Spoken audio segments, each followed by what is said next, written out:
What's up, Jay?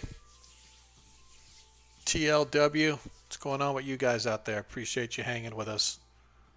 Yeah, I think I may have to start watching the Eagles too. My Stillers ain't doing so hot. That's all right. Ride or die. That's it. Go foosball. Oh, football. Sorry, I thought you said foosball.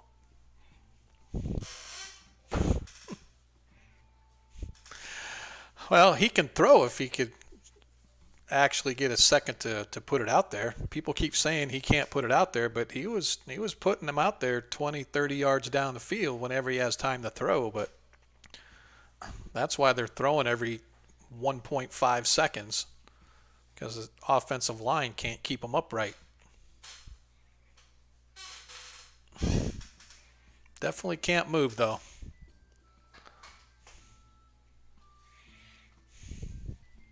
But anyway, I definitely appreciate you guys hanging out with us. Good luck to your Eagles. I'm just trying to get the final stuff set up tonight. See which of my players is going to show and which is not. It's always good times knowing who's not going to be there at the last second.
Hello, everybody, and welcome once again to another episode of Parent-Led Adventures 21 Shots.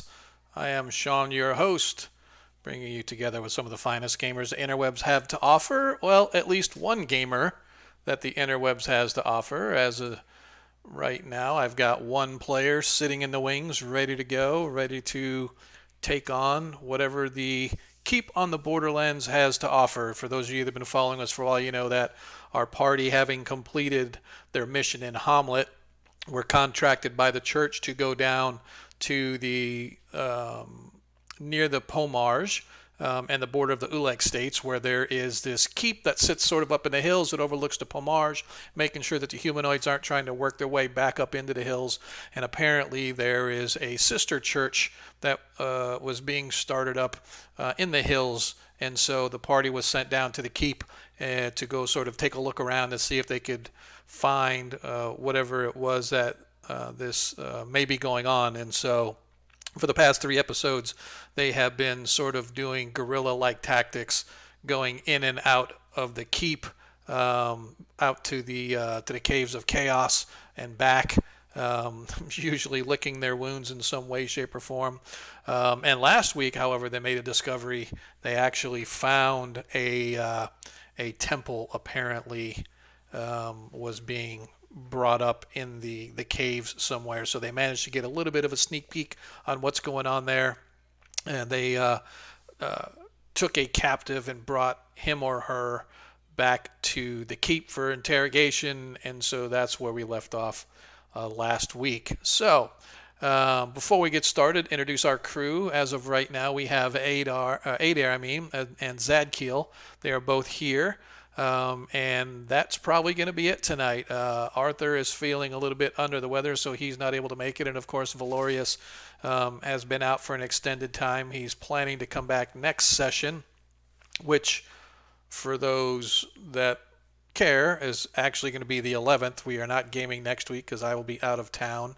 And so we're going to have to put next week's game on hiatus, but that's okay because that just gives Valorius a little bit of time to finish up with all his monthly work stuff that's been keeping him so busy this past September, and he'll be able to come back with us, we're hoping. And as you can see, for those that are interested, we actually have 2 slots available. Feel free to reach out to me on Discord, on Twitch, or whatever, if you would be interested in gaming with us every Monday night between 7:30-ish to give or take 11 to 11:30-ish, depending upon how the game goes. So yeah, that's kind of what we had going on the past few sessions and what went on last week. So first of all, I want to welcome everybody. Just because we're trying to get our stream up going here. We've actually cracked our 100 followers. Thank you so much for that. For those of you that are still subscribers, we definitely appreciate that. But if you haven't been here before, please click the follow button. Come back, check us out every Monday night. We game here, like I said, 7:30 to give or take about 11:30 every Monday as a 1E game. And then on every other Friday, we actually do a 5E game. Same time slot, just a different game, with all different players except for Arthur. Arthur's character or his player actually plays in both of those games. So if you've never been here before, just a couple of things that we like to put out. Number one, we always do a raffle during our sessions. For some reason, people just don't seem to gravitate toward it. I think it's kind of a pretty cool thing, but it gives you the opportunity, should you win, to work with me to create a random encounter for the party for next session. So if you win tonight, next time we game, there will be some sort of a random encounter that you got to cook up and put together and see if the party can survive. We've had a couple doozies. I remember our very first one ended up being 4 ghouls, and those 4 ghouls almost took out the entire party. That was a pretty good show. But also, if you're not into that, that's fine. As you know, if you frequent Twitch, you know that you get channel points as you sort of watch the stream and interact in the stream. The more you interact, the faster your points go. You can actually trade in. We call them Parentland gross marks. Basically, it's platinum coins in the world of Parentland.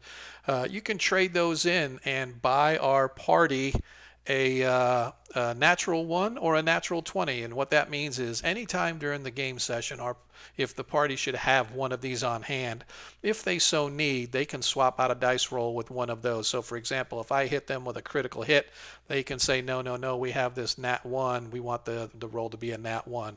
Or vice versa. If they roll a nat 1 and they really need to get the hit, they can say, no, no, no, we have a nat 20. We want to be able to use that. And so feel free to sort of give those to any specific player that you want, or if you want to give them to the DM, totally okay by me, of course.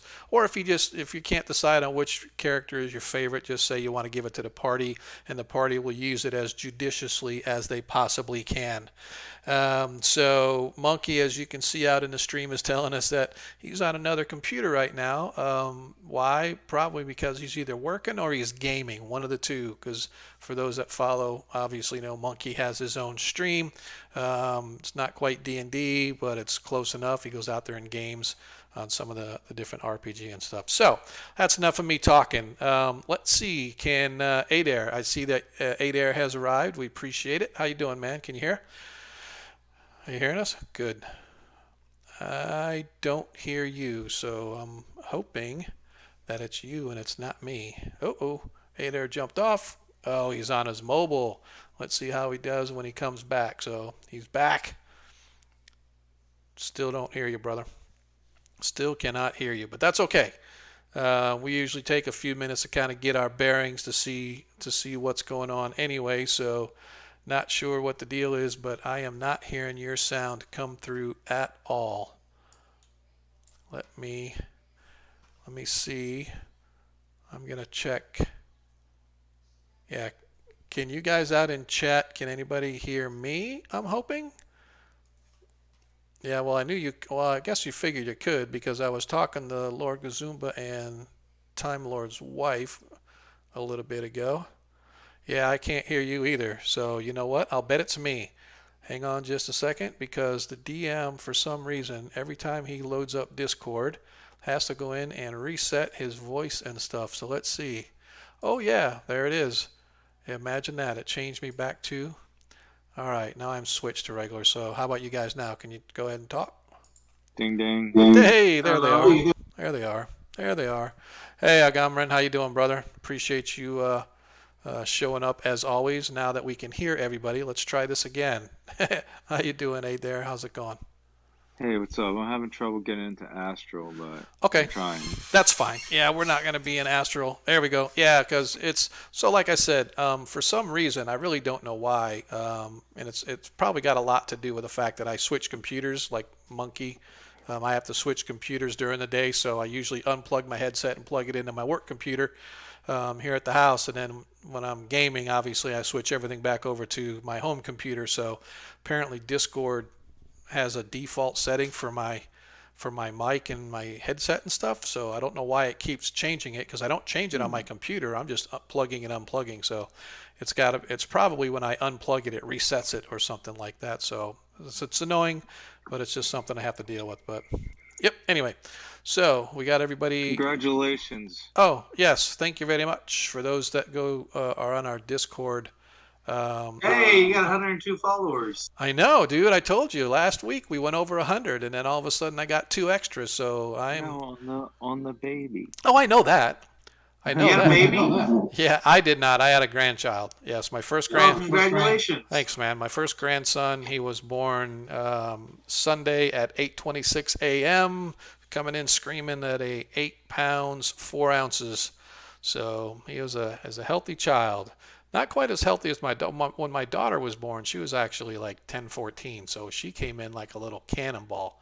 But yeah, so my grandson Oliver. So it was either Oliver or Logan. My son is a Marvel fan, so it's either gonna be Logan, i.e. Wolverine, or obviously the one with Oliver from Green Arrow. So.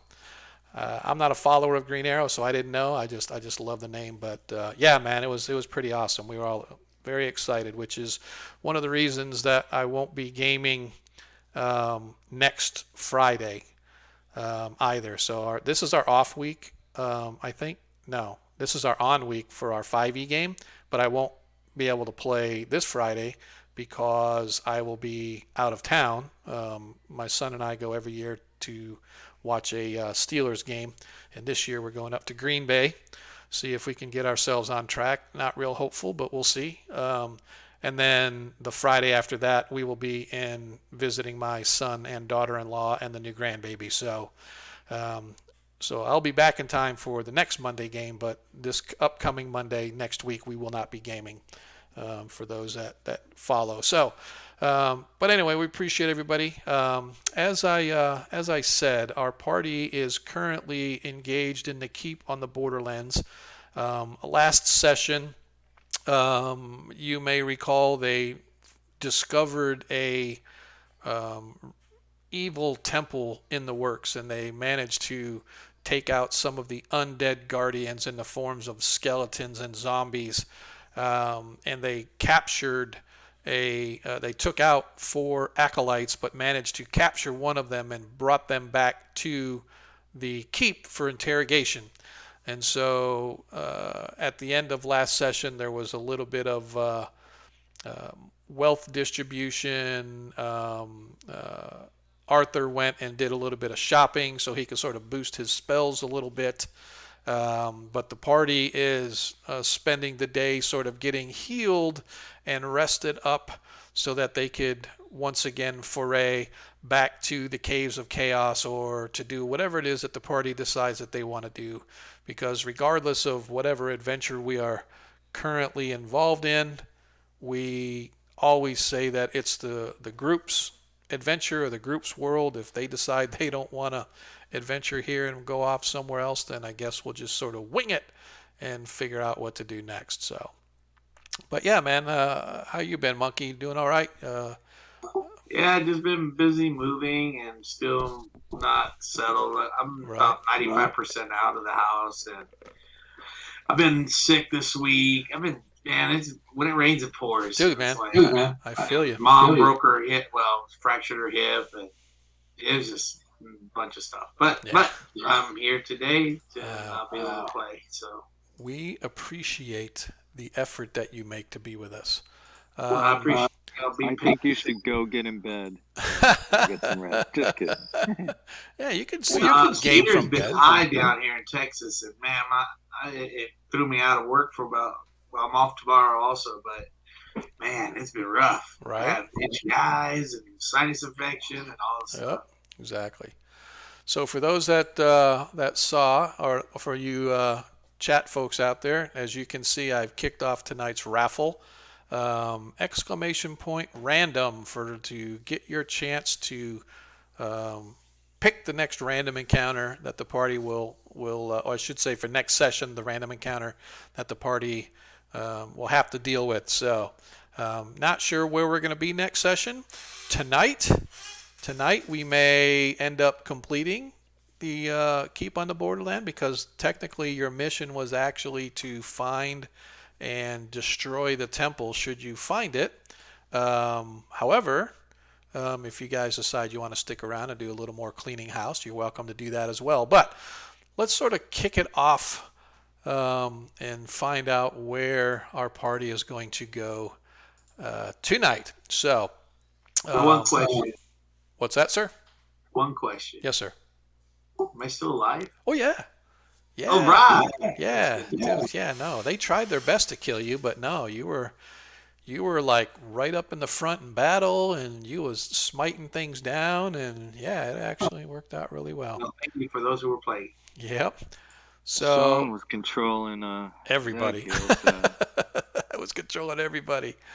So as you guys find yourselves at the end of the day, you have returned from the keep, you have returned from the caves. You have done your sort of shopping and you know the evening things that you guys wanted to do when you got back to the temple, and you find yourself once again in the Traveler's Inn. Well, I think Adair will mention to the party. I think we need to find a way to earn some money. I think because my coin is beginning to run out. Well, I concur, but I am not a man of wealth, and I'm just concerned that we vanquished the evil from the area yet. I don't recall. I've been hit on the head many times. No, you guys have not vanquished the evil yet. You found a cave, one of the caves that's higher up on the hill, and as you entered it, Zadkiel got a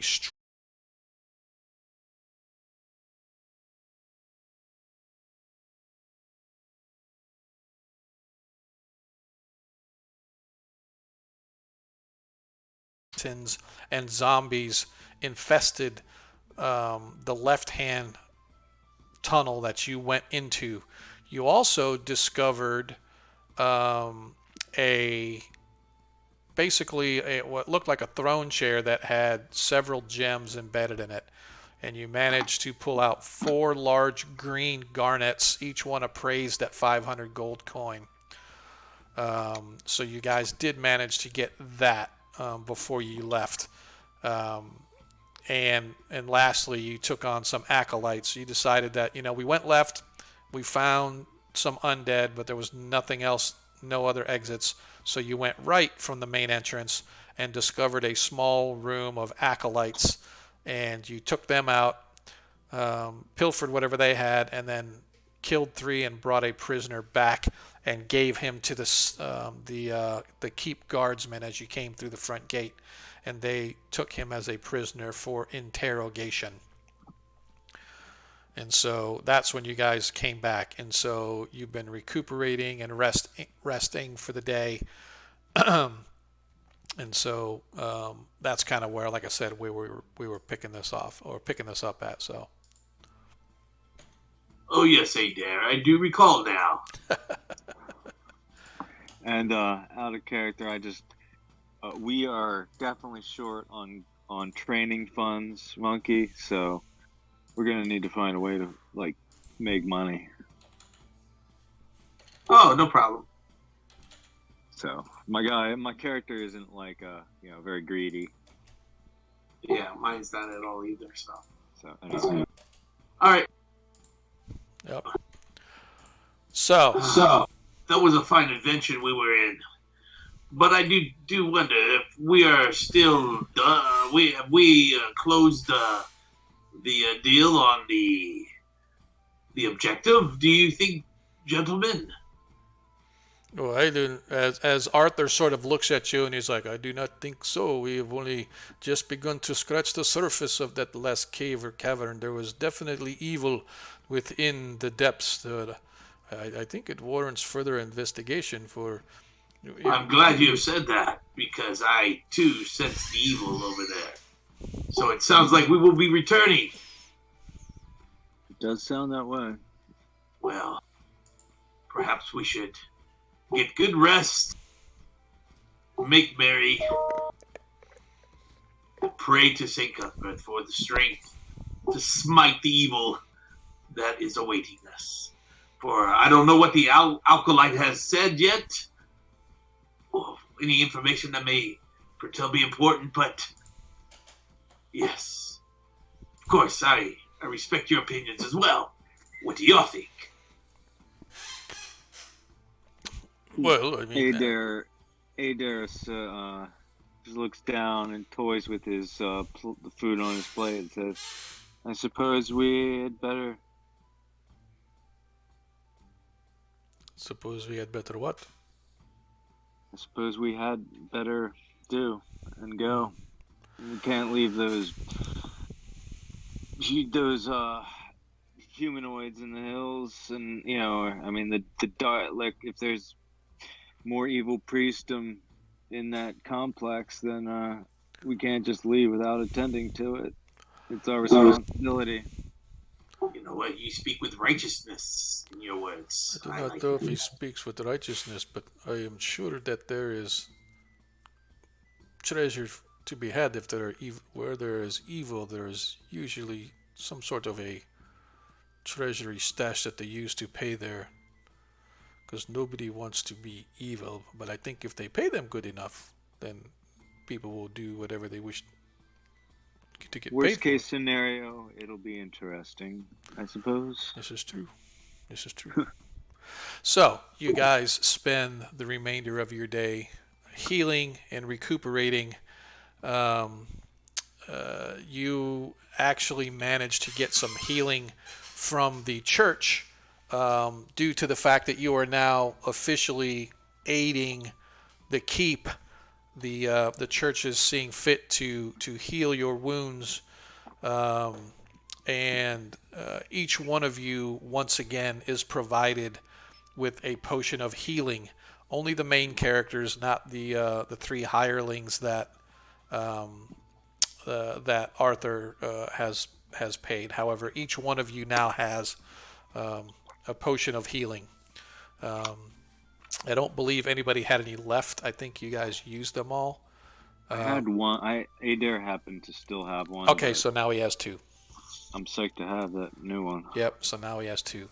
So everybody has two. Adair has, everybody has one. Adair now has two Okay. Healing potions. Just a question. I'm trying to open up my character sheet. I can't open it to see. In Astral? In Astral? Okay. Yeah, all I could say is maybe if you were to refresh and go back, because, I can open it up so you can see it on the stream if you want. I don't want people to see my special. Oh, gotcha. I hid you. You are now hidden. I didn't open. Everybody close your eyes. Nobody look at Zadkiel's character sheet, because we don't want to know what a third level paladin can do in first edition. I'm just kidding. Mine won't. Oh, yeah, mine won't come up either. Weird. So all I've done now, are you on your mobile, Adair? For the Astral, I'm on the laptop. Okay, because all I ever do is I click the character and hit the space bar and it opens right up. So I don't know if you guys can do that. Yeah, it gave me like a frowny face document. What? Seriously? Let me see if I can. I've never seen it before. Mine doesn't show anything. It just shows my token with a blank square. Really? It says no character and character notes and manage character. That's pretty bogus. I'm going to have to talk to the Astral folks. So if you want, I can, like I said, you guys have your own character copy. I know my sheet. I was going to say. I don't need it. I don't have it, though. I'm on that rig's next to me. It's not Oh, set up. Okay. Yeah, I'm playing on my Okay. Mac, which I do different stuff on. Yeah. All right. So, like I said, I've got it here. If you want me to pull it down and send it to you? Or you can send it. Yeah, just send it to me in the message, and I'll just open it up. If it'll let me do it. It's kind of funny because you can upload stuff, but it won't. You know what? I think I have a copy. I have it right here. Do you? Yeah, I just looked at the history of. I was gonna say. I just got I got your sheet right here. I think this is yours. Nope, that's the blank one. Oh, okay, guess not. So, all right. So everybody's got their character sheets, and we're good to go, though, right? It's okay. What? I just want to make sure that we got everything straight just before we get out. No, I didn't open. It's not. I don't know. It's an Adobe. It's a PDF, but it's not opening on my Mac for some reason. What? That's pretty bogus. You want me to send you a new copy? Oh, no, here it is. I see it. Come on, man. Yeah. Don't play with my emotions like this. Okay, there it goes. I got it. Good? All right. Yeah, it's good. We're good. All right. Are you sure? Yes. All right, because I'm getting ready to close down all the stuff I was opening up trying to get you a copy of your sheet. And I don't want to have to suddenly go open everything back up again. All right. So, you guys, and by the way, you still have a hired on guy. His name was Furnock, that you guys sort of hired to replace the halfling when the halfling left. The road. Yeah. So Furnock is a thief who like I said, he's hired on by you guys for an equal portion of the treasure. So he has decided to go along with you guys and provide his services. So the remainder of the night, you guys eat, drink, and be merry. You have been healed by the church, and in the following day, the sun arises as you guys meet once again down in the common room to decide what we are going to do. And I'm assuming, correct me if I'm wrong, I'm assuming that you guys are heading back to the Caves of Chaos. Am I out of character? Probably so, yeah. Okay. All right. To finish where that alkali or whatever you said where you were at last. Yeah, that you guys found what looked to be the beginnings of an evil temple. Yeah, we need to Now there that. was there like a stairs down that we decided to turn back and like Yes. So Okay. and you'll get there when we see there was actually a couple different directions that you guys I could thought go. so. Thank There was you. a couple directions. There was a door, and behind the door there was a flight of stairs going down.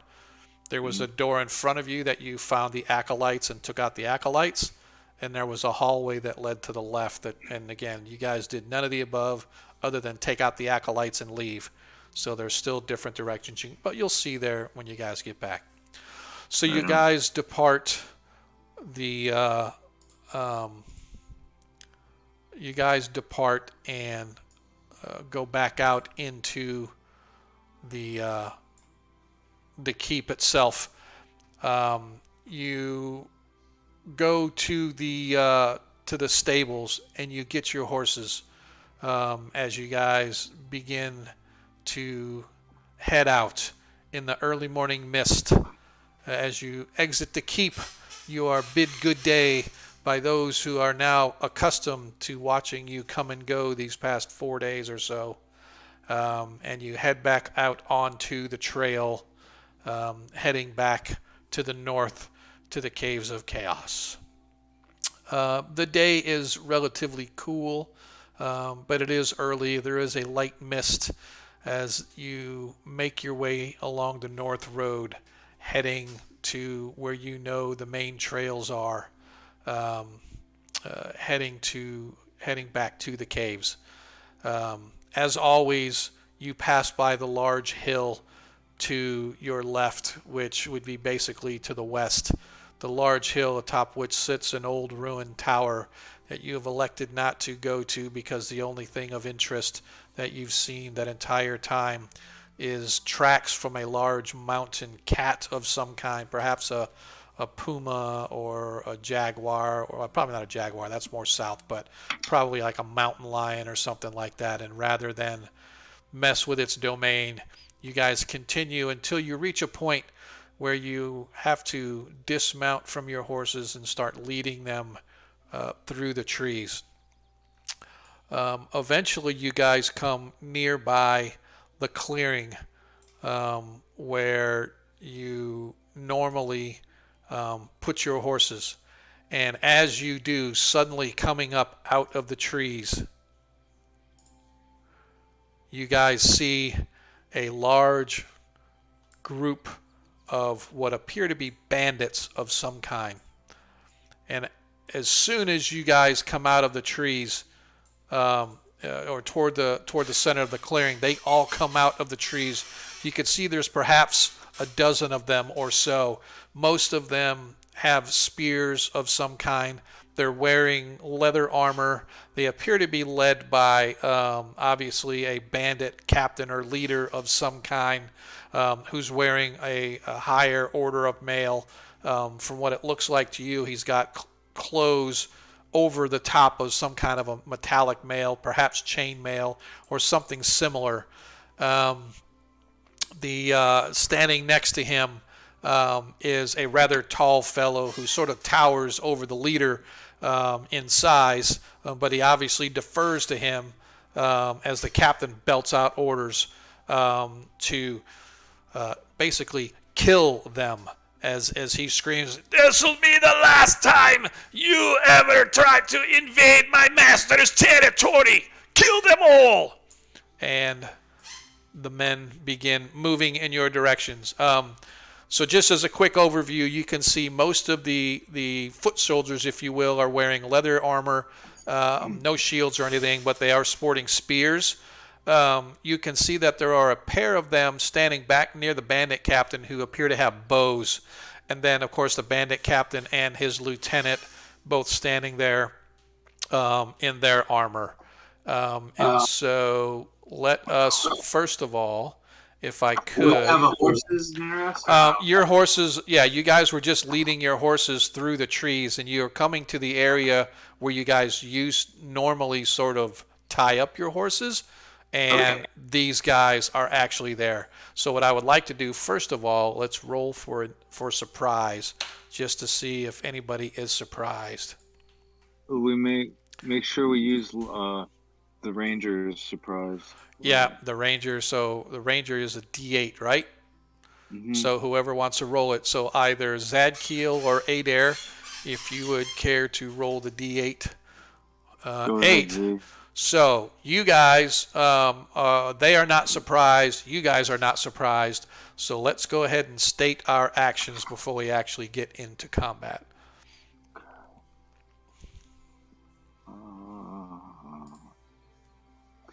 I yell at the man, arm guys. I go, to arms, men. And you watch, as soon as you say that, Arthur's foot soldiers immediately grab their swords and begin to move up. And I'm actually, like I said, I'm going to move everybody up. And I kind of yell out whatever kind of military defensive kind of what have you that we've used in the past to kind of say, stay together, shield wall or something, something of that nature. Shield wall. Yes. I've seen it in the movie. It works. Okay. All right. So Zadkiel, anything particular that you are doing? I should say. I'm going to try to be right here. I don't know if it's clicking or not. No. Okay. There's where I'm going to try to go back though. But that's what I'm going to try to go to. And if there's anything there that's charging, I am going to attack it in that area if there's any enemy that comes within that area. So I'm basically trying to be the spearhead of the spearhead. Okay. If that makes any sense? Yep. Arthur is going to. He really doesn't want to use it this soon, but I guess he's going to have to. He is going to prepare sleep, and he's going to cast sleep. I got to see what the range for sleep is, though. He may not be able to do it this round.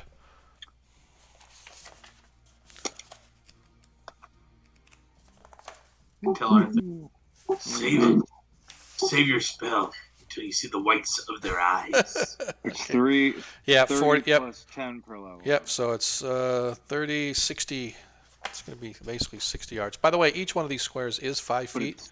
Yeah. Range is tripled on outdoors. Yeah, I always put. I always put as yards, right? So instead of 30 feet, it would be 30 yards, right? So it's basically the same thing. So his is 30 plus 30 is 60, so it'd be 60 yards. So his range would be like way in there. By the way, like I said, if you can see on Astral, each one of these squares is 5 feet for movement wise. So it's sort of the 5e mapping. All right, so.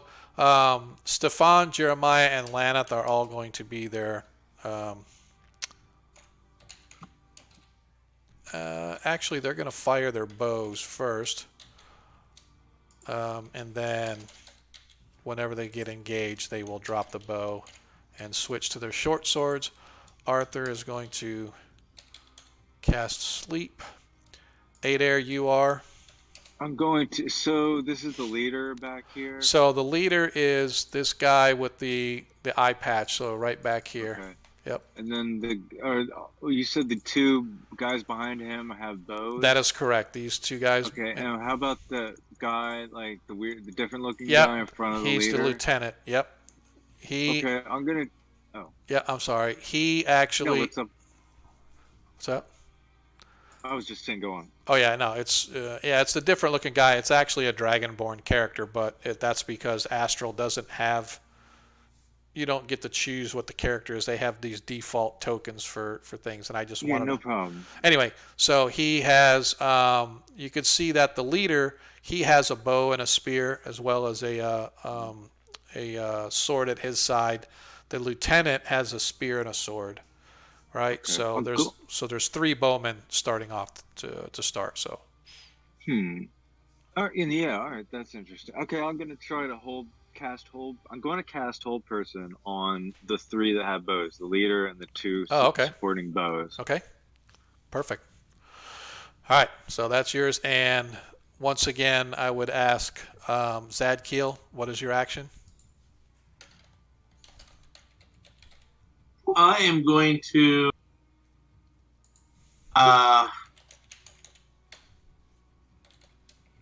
go in that area, like right here, Yep. and lead. So can I say that if the whole group kind of moves forward, I'm going to move forward with them? Yeah, that's fine. Kind of wanting to be in the front. That way, it's where I'm more like a tanking kind of with my shield, because I have a shield. And they have bows. I don't know if that does it. Weapon? Oh, I'm going to use my my longsword. Okay. You don't want to use your Holy Avenger because they found them last session. Oh yeah. I'll All right, and Furnock, I believe, I'm going to double check. Furnock has a bow, so Furnock is going to. Oops, I don't have his sheet handy here, but I know he has a bow. He's got a bow and a short sword and some daggers. All right, so Adair, you are a hold person. All right, cool. So I'd also like to move the 10 free. Yep. Just to advance. Okay. Yep, gotcha. Okay. All right, so that has everybody's actions stated, and let us sally forth. Let's give a roll for initiative. I got that. Oops. I rolled a 2.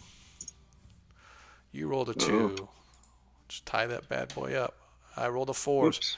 So the bad guys get to go first. So the spear guys are all going to charge into battle as they here. What's bad about fighting humans is you never know what level they are. Is that what? You never know what level these guys are. And be level 20. These guys are going to move up, but they're actually more to provide a little bit of protection for the boss than anything. So these guys all move up, and they all get +2 to their attack because they charged. And so it's going to be basically 1 on each one that hits you. So this first one, Spearman 8 is going to be attacking Valorius. Spearman 7 is going to be attacking Furnock. This is the bandit here is actually, he is going to be attacking Arthur. This guy, Spearman number 5, is going to be attacking Jeremiah. And Spearman number 4 is actually going to be attacking Adair. So we'll start with Valorius. And let me do this so it'll be easy on me.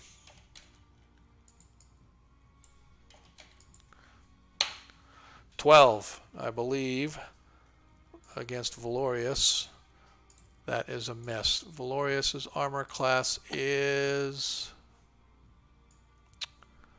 Valorius's armor class is 3, so I know that 12 misses because they're only like level 1. So that misses. And the next one is attacking Furnock, whose armor class is 4. 7 misses Furnock. This is going to be the tough one, as Arthur's armor class is only a 10. Oh, shit. Natural 20.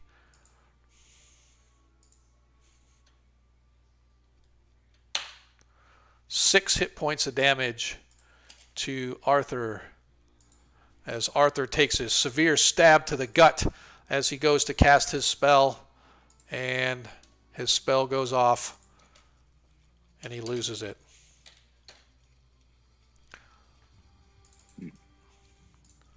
Okay, the next guy is, like as I said, is attacking Jeremiah.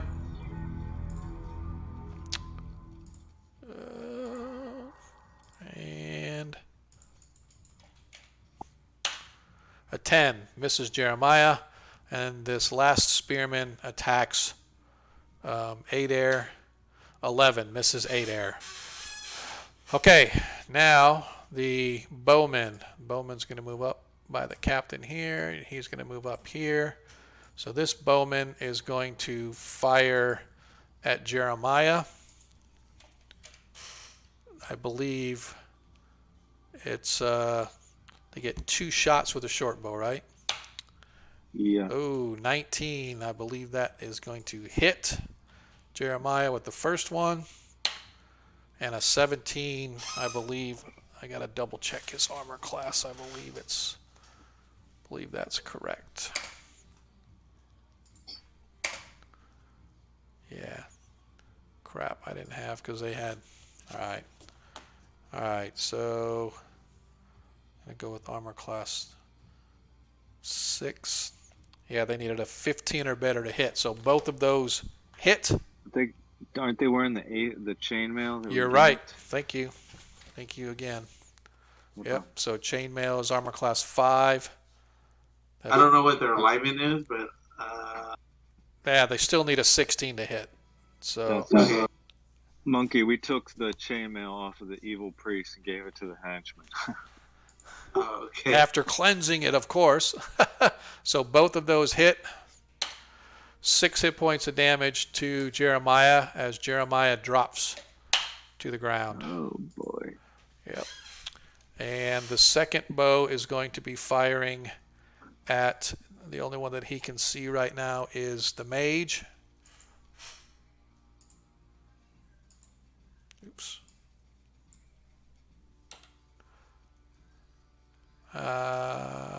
Crud. He only suffered 3 hit points of damage. The other one was not a hit because I gave him a plus. I gave the bow guys +2, but they don't get +2. So the only one hit. The 17 is the only one that hit. So Stefan does not go down.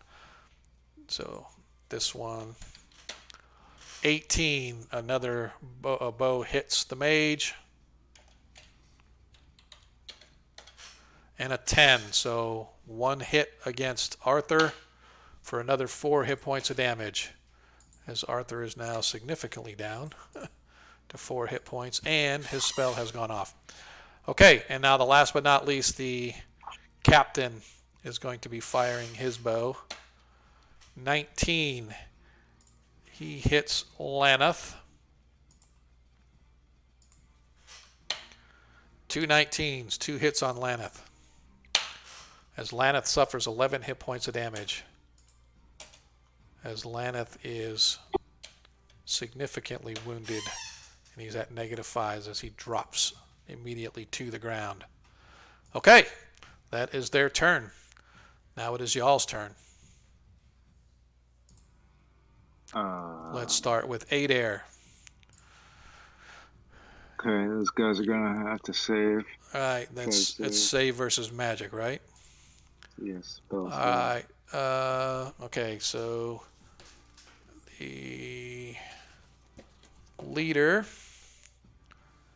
needs a 17, as do, so all 3 of them need a 17 in order to save versus the hold. And if I can get my roller back again. This is Bowman number 1, fails. Bowman number 2, fails. Captain, natural 20. Captain makes it. So he is, I am just going to put him, let's see.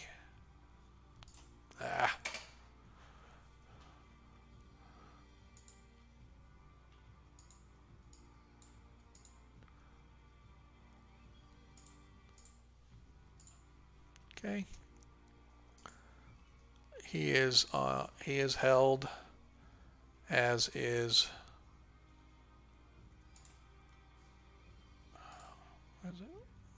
Oh, there it is.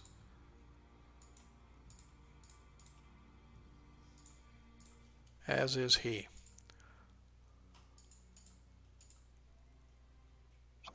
Okay, there we go.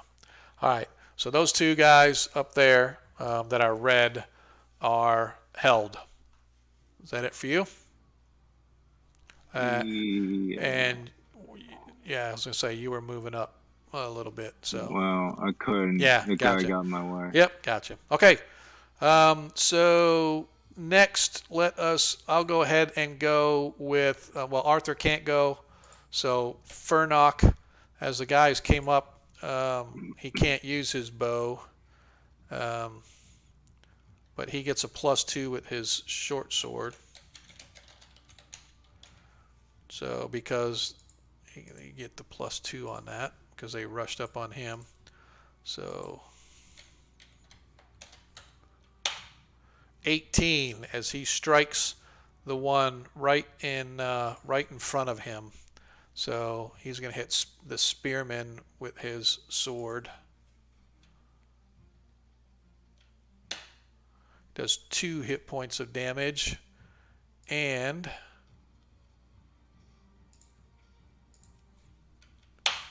another 12 hit points of damage of sneak attack. Oh yeah, why did I even do that? Why don't I just do this? As immediately as the guy rushes up, swings at Furnock and misses. Furnock parries it, comes back under with his blade, goes right up through the guy's jaw, out the top of his head, dropping the guy, which is hardly a gurgle or a sound, as he drops dead to the ground. Let's see. Jeremiah is using his sword to attack the one that's right in front of him as well.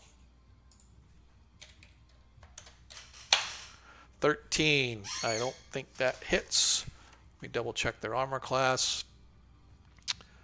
Armor class 6. Oh, I take it back. They did have shield. My apologies. They have leather and shields.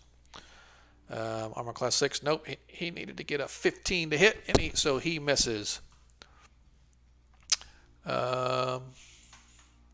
Laneth is dropped. So Stefan, still with his bow, is going to fire twice. Once at the one in front of Arthur and once to the left of Arthur. Well, he's going to fire, depends if the first guy drops or not.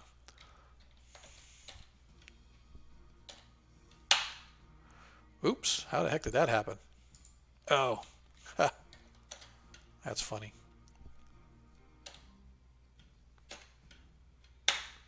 There we go. 20 hits this guy. He hits Bandit 9 with it, and he does 6 hit points of damage, which is enough to take him out. So on one shot, Stefan takes another bandit out, so he's taking another shot.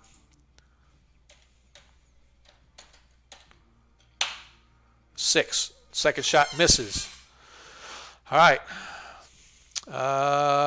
That is everybody on this side except for Zadkiel, and I also have to do Valorius. I'll let you decide. Do you want to go first, or do you want to have Valorius go first, Zadkiel? Yeah, Valorius can go first if you like. Okay. I will say yes because he's not here. I want to double check which blade. He's got a bastard sword, and he gets +1 damage. So his bastard sword is 2d4 +1 against medium creatures. Okay. 10 misses. And now it is you, Zadkiel. Whom is it do you wish to destroy? Well, since Zedkiel was heading toward this little area right there, I guess he would attack that guy. However, I don't know where I would put myself. So you can put yourself right over there, right where you wanted to go before, and just pick which one. There over the body. Or if you can move to the same spot you wanted to move to, just one over, right? There you go. Like right? That? Yeah. Okay. Yeah, and I go. I'll go there and I'll attack him if I can. Okay, which one you attacking? The one that's actually in my space, right to the right of me. Okay, gotcha. Go ahead and roll the hit. Armor class 6. Okay. 8 misses. Welcome back. Don't forget, did you give yourself a +2? Yeah. Well, yeah, so that would have been a 10. Do you have any other plus? 12, I think. What's that? You said armor class 6, so I needed 12 to hit. So. Yeah. I was going to say, I didn't know what your strength, if you had any strength bonus or anything. I have 2. You have what? I have +2 on my strength. So you get a +2 to hit him as well, in addition to your strength. So you get a +4 total. Yeah. So, I hit. Yeah, you hit. Yeah, 8 + 4 is 12. Oh, okay. When I hit him, of course, I do my phrase, Lords of Light. And I hit him. And see if he dies. It should. You got a high enough strength bonus. Well, you know, the tabletop knows I'm back, so it's comparing those bad rolls. 7. Oh, all right. Nice. So is that 7, 10? 10. Nice. Yep. As you carve out, or as you cry out, Lords of Light, it sort of freaks out the guy in front of you just for a second, leaving an opening as you cleave through, as the side of your blade gashes into his neck, nearly severing his head from his body. But regardless, the body drops lifeless to the ground, blood flowing out of it like a small river.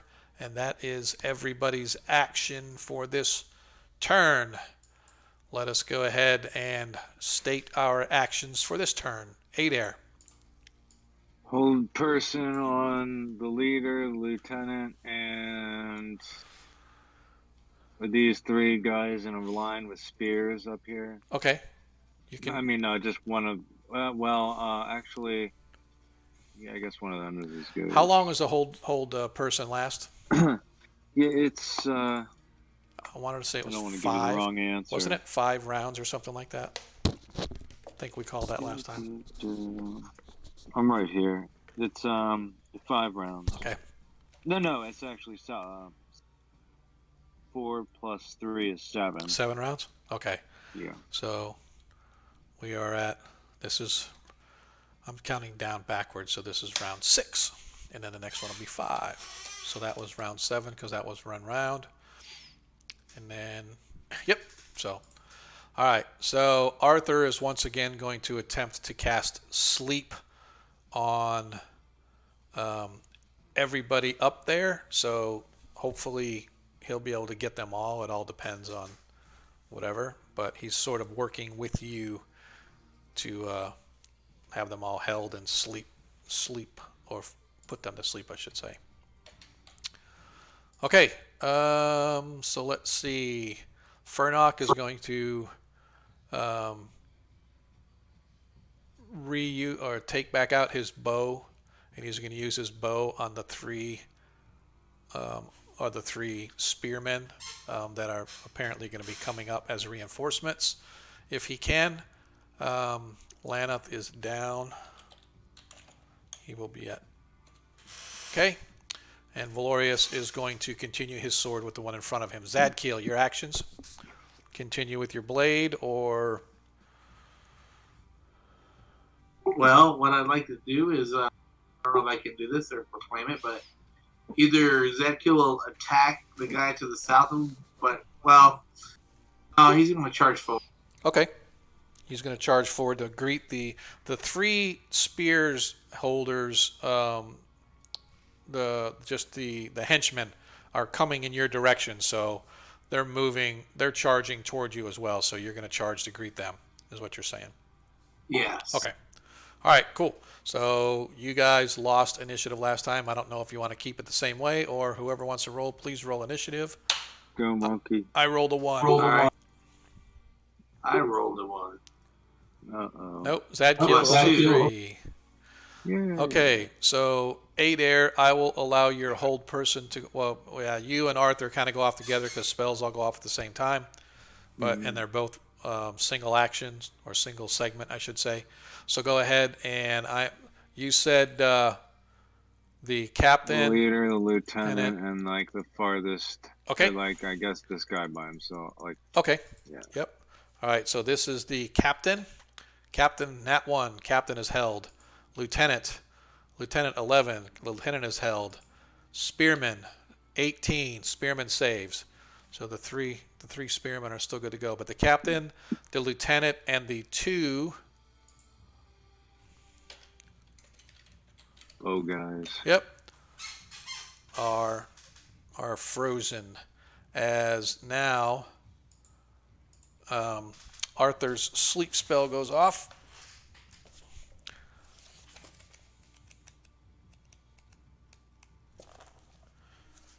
Always have to read it because I always forget it. All right. So, yep. So let's see. All creatures. The number of creatures determined by the range.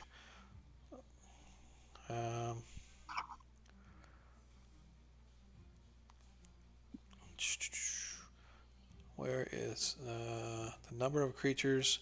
Functional life expressed. Does it go with the highest first? Because there's a mix. There's a mix because all of them are 1 hit dice except the captain. Captain's 2 hit die. So I want to say it's the lowest hit dice I'm first. pretty sure it was. Okay. Could have swore it was whoever had the most. Yeah, I think it's the one with the most. Where did we find that? Because Arthur literally had it right on hand. I think he was actually looking. All creatures to be effective must be within 30. The number of creatures which can be affected is a function of their life levels expressed by ear. So, yeah. All right. So I think that's a little okay. So 2 to 8. It's gonna 2 to 8. So he's going to roll 2d8, and if it's less than the number of creatures, I'm just gonna go from the highest on, or from the. Yeah. No, actually, I think you're right. The lowest on up. So we'll do that. So, first of all, his spell cast 4 hit die total. So, I'm gonna say 1, 2. Everybody but the captain falls asleep. So, this guy falls. So the lieutenant falls asleep, and the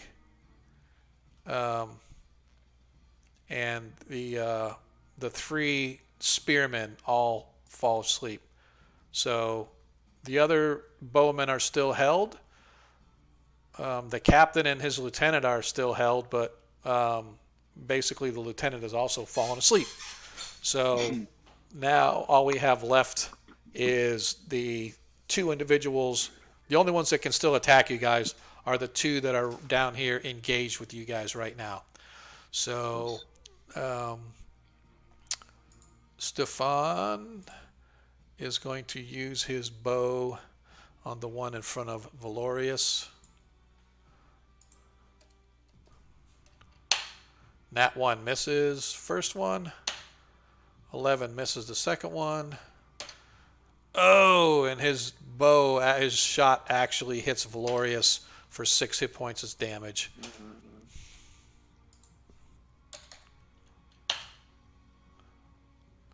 As he catches Valorius trying to step sideways to get a better angle on the foe in front of him, feels a sharp pain as an arrow from Stefan catches him in the back of the shoulder blade, or in his back on his shoulder blade, causing him to cry out in pain, letting out a slight curse at Arthur for hiring such incompetent fools. Laneth is out. Jeremiah, with his sword, continues to swing at the one that's in front of him. 7 misses. Like I said, Lannis is down. So Valorius now with his sword. 3 misses the guy in front of him, bringing us to Zadkiel. Well, Zadkill is going to rush one of those three. I guess the one that's closest would be the most obvious. So those three, they're all asleep. You watch as all three of them drop.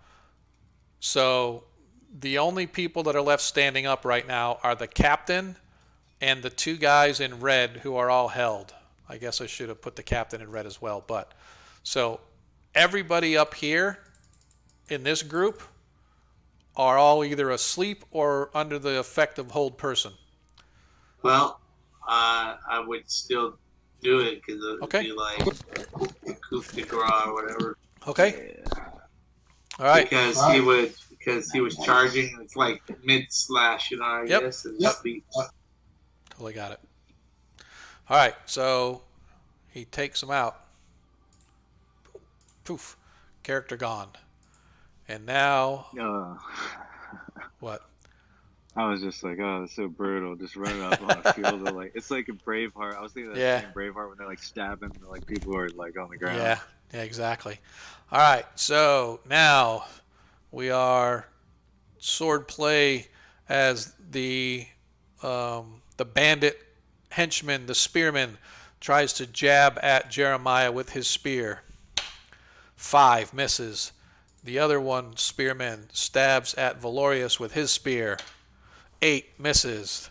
That is everybody. Back to the top of the order.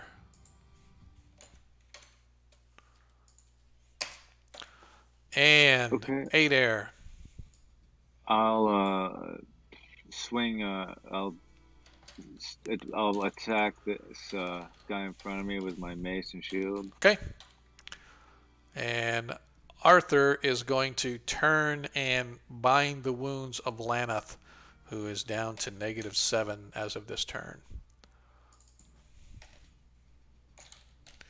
Heal. Lanath. Fernok is going to charge up and dispatch one of the bowmen up there before they become unheld.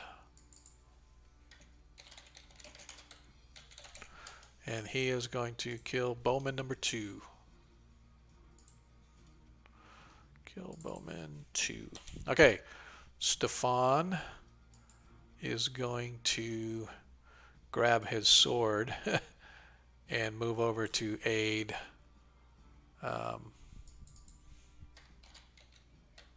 you're going to aid the ranger in trying to take him down.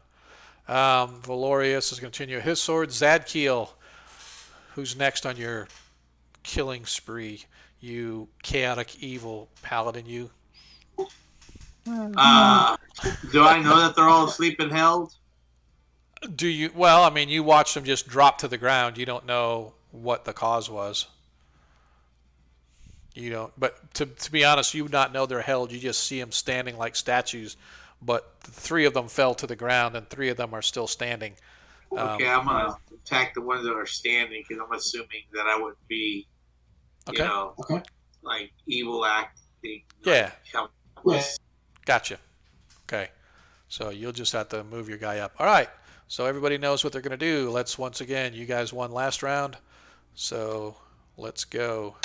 I rolled a 4.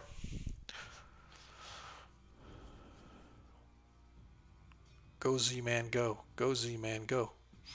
See. You rolled a 3 as my guys attack first. First one with his spear as he is attacking Stefan. 13, I believe.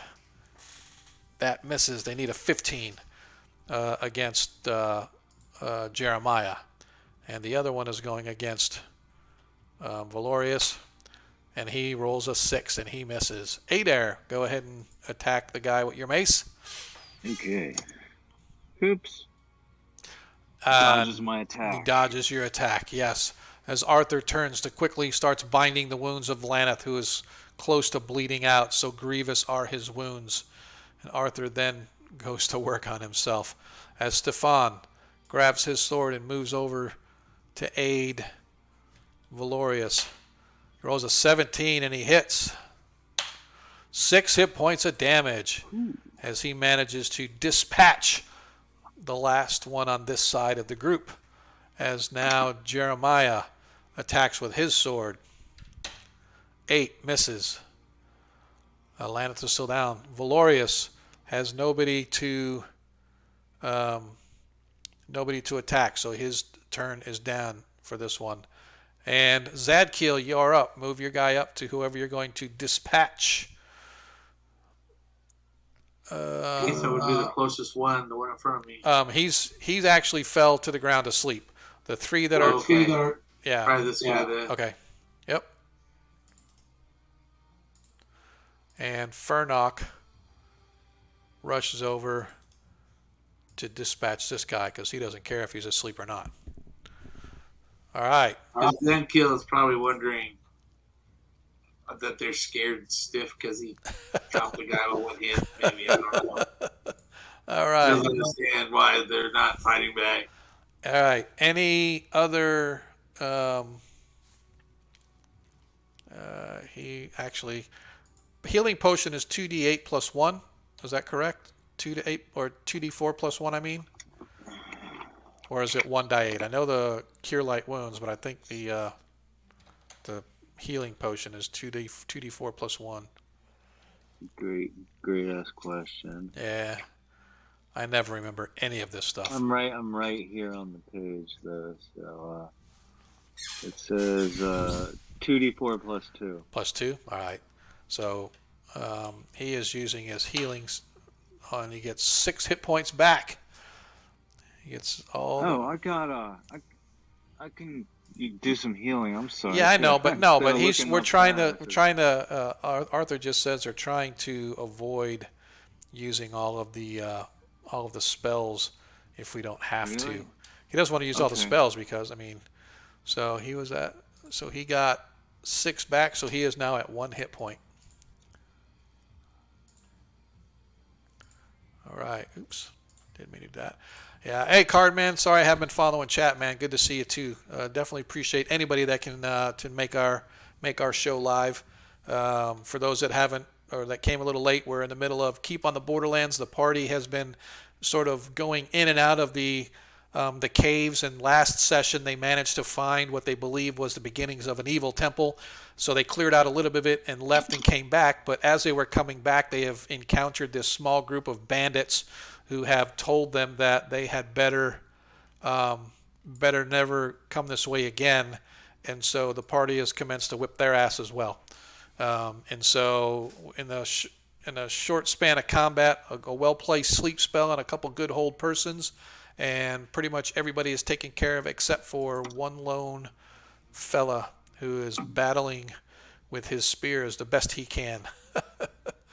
And so I believe, where were we? We are just back to the top of the order. Yeah, so he put the heal on him, and yes, so now we are back to the, let's see, this was, yeah, that was a healing spell. That was his attack and a miss. Furnock went. Zadkiel was the last one to go. So yeah, we are back to the top of the order. So any change in actions, Adair, or like, Zadkiel? I guess I'll cast like Cure Light Wounds on who's hurt. Laneth is well, actually Arthur could use it. Arthur is down to 4 hit points. That's what I thought. So yeah, I'll do that. Okay, Cure Light Wounds on Arthur. All right, Arthur is not going to do anything. Furnock is going to kill the other dude next to him, Spearman 1. Stefan is going to continue with his sword. And Valorius is going to charge up to aid his friends in dispatching the rest of these evildoers.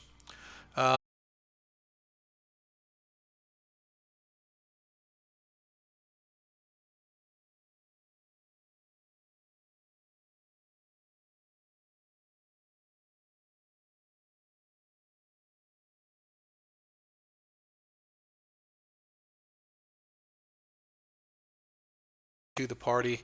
I forget who gave it to us. I do apologize, but once It again, was Agamemnon. was it Agamarin? Yeah, that's right. Agamarin gave us one before he left, I I believe. remembered that we still had it, and you said that, but I didn't want to be a jerk and like Nah. remind everybody. Nah, totally okay. Awesome. Yep.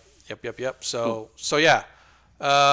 So yeah. Don't anybody talk about the Cowboys here. Cowboys. We don't talk about the Cowboys here. So Can I go say the Eagles. number six? Can I say the number 66? Sure. All right. I'm watching the game while we're playing. Oh, are you seriously? Man, this is what I like. Is Justin Tucker was my favorite player. I'm Dude, a man. Baltimore guy, but he's been my favorite. yeah, a long time. I hate Justin Tucker because he's on the Ravens and I'm a Steelers fan. Yeah. But dude, that was amazing. You can't say anything but good things about a kicker who can hit 66.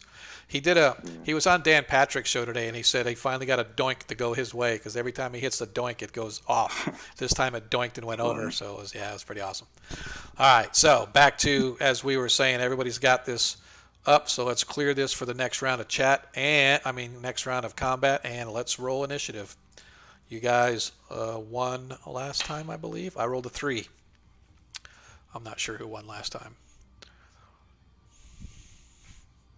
Monkey. See, monkey do. All right, get your head out of the football. Let's go. D6 monkey. D6 monkey. My roll? Yes, come on, man. Somebody stop the game. All right. Somebody interrupt the game. Let's go. Yeah. All right, you guys got the initiative. So Adair, go ahead and roll your attack. 4 I'm misses. excited because I've never got one to work online. 4 Never hit got to points. stream online. All right. 4 healing. Oh, Yeah, 4 healing on. I was like, I thought you were rolling the hit. Oh, you missed. Ha! Oh, sorry. So he is back up to 8 out of his possible 14. So he's still down 6. And he used his healing potion on his compadre. So Furnock moves over and dispatches the Sleeping Beauty.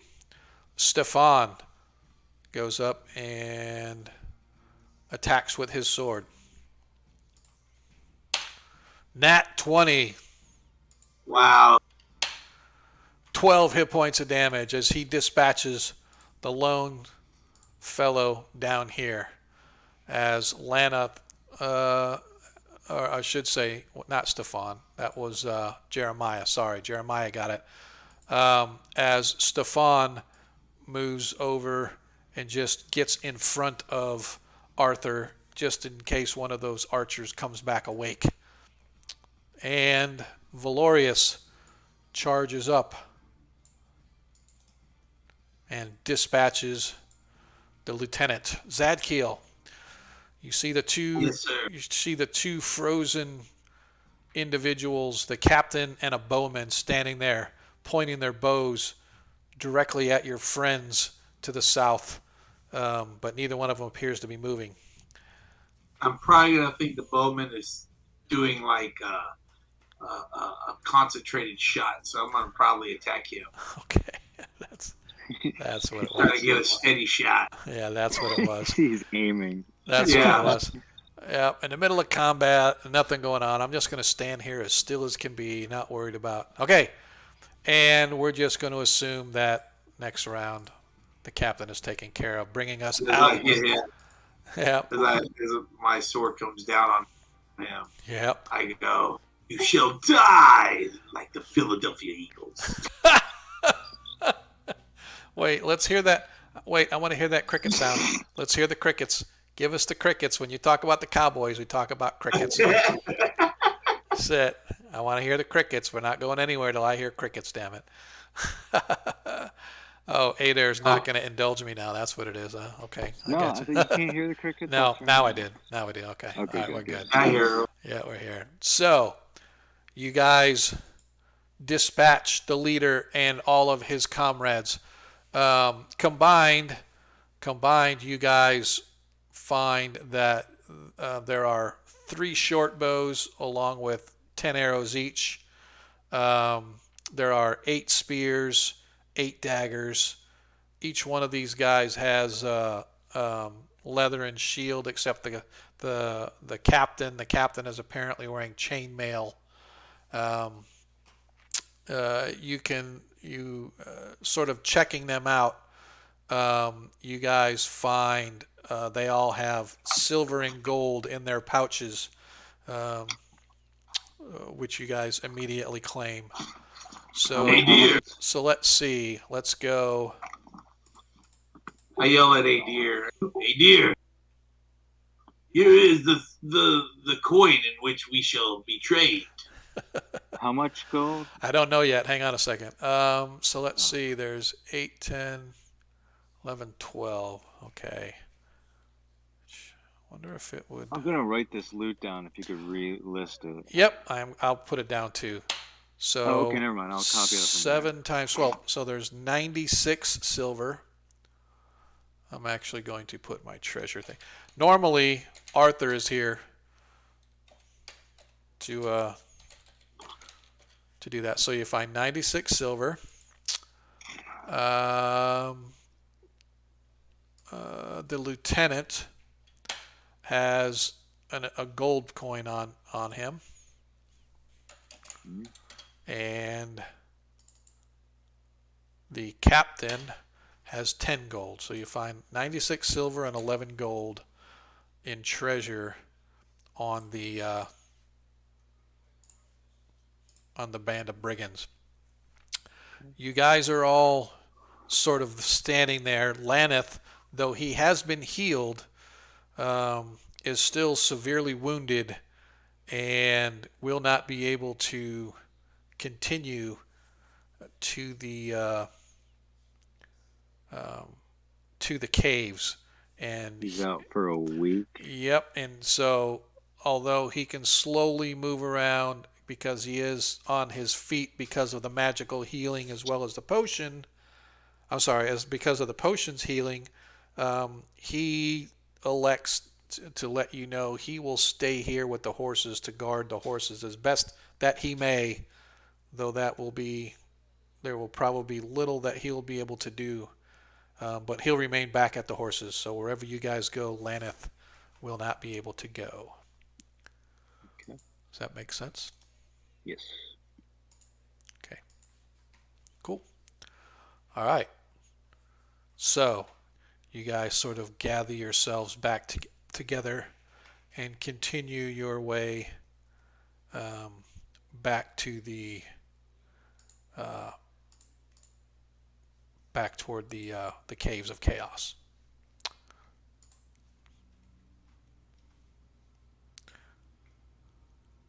So who requires healing? Arthur is the only one that got hurt. He is still down 8 hit points. All right. Let's see here. Pull my character sheet real quick.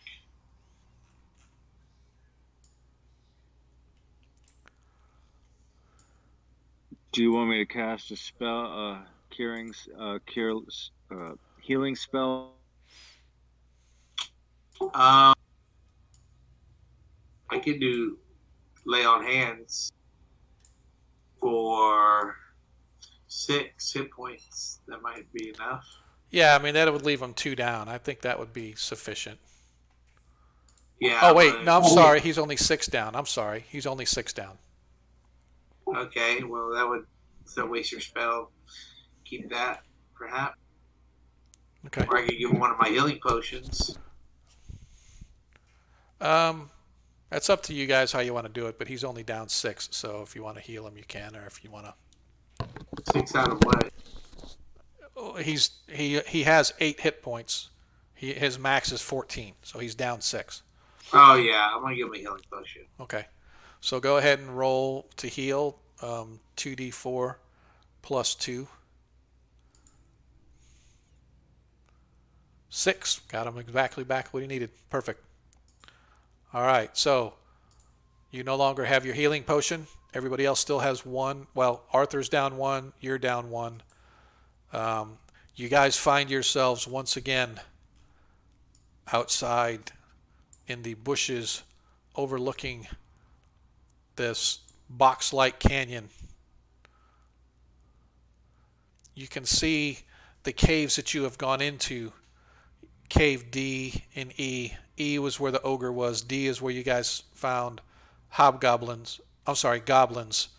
And there, the goblin caves or tunnels ran into the ogre cave. The ogre tried to aid the goblins in repelling you, but they were not successful. You also see Cave A, where you went into the kobold's cave, where you were caught by a pit trap as well as a swarm of rats, and you guys managed to escape barely with your lives. You see Cave J all the way at the top of the hill, which is where you first encountered gnolls. You managed to clean out a lot of the gnolls, but barely escaped with your lives due to a fortuitous web spell gumming up the tunnels that prevented the gnolls from pursuing you. And lastly, Cave K, you guys entered in just the other day, or just a day ago, you found yourselves in Cave K, all the way up at the top, at the far end of the box canyon. There it was that you found the evil, the undead that were roaming the halls that you managed to overcome, as well as a small group of acolytes, one of which again you captured and brought back to the keep, and they are to this minute interrogating him to see what they might learn. Where do we wish to go? Back to I look toward the party, and Zekia goes,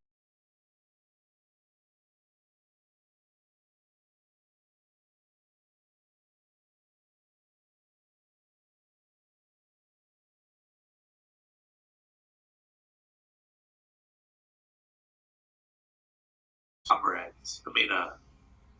Adventurers, party members. Yeah, let's go back to the evil temple's remains and see what lies beneath the hill. My thoughts exactly. All right, why is it not working?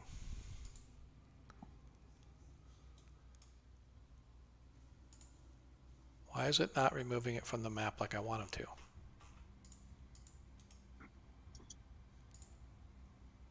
All right. This is weird. It's not letting me do anything on the map. It's kind of crazy. What are you trying to do? I'm trying to get Lanath and leave him off the map, but it's not. It's like it says remove him from map. And I do that, and it's not letting me remove him from the map. I'm like, hello? Why can I not remove this guy from the map?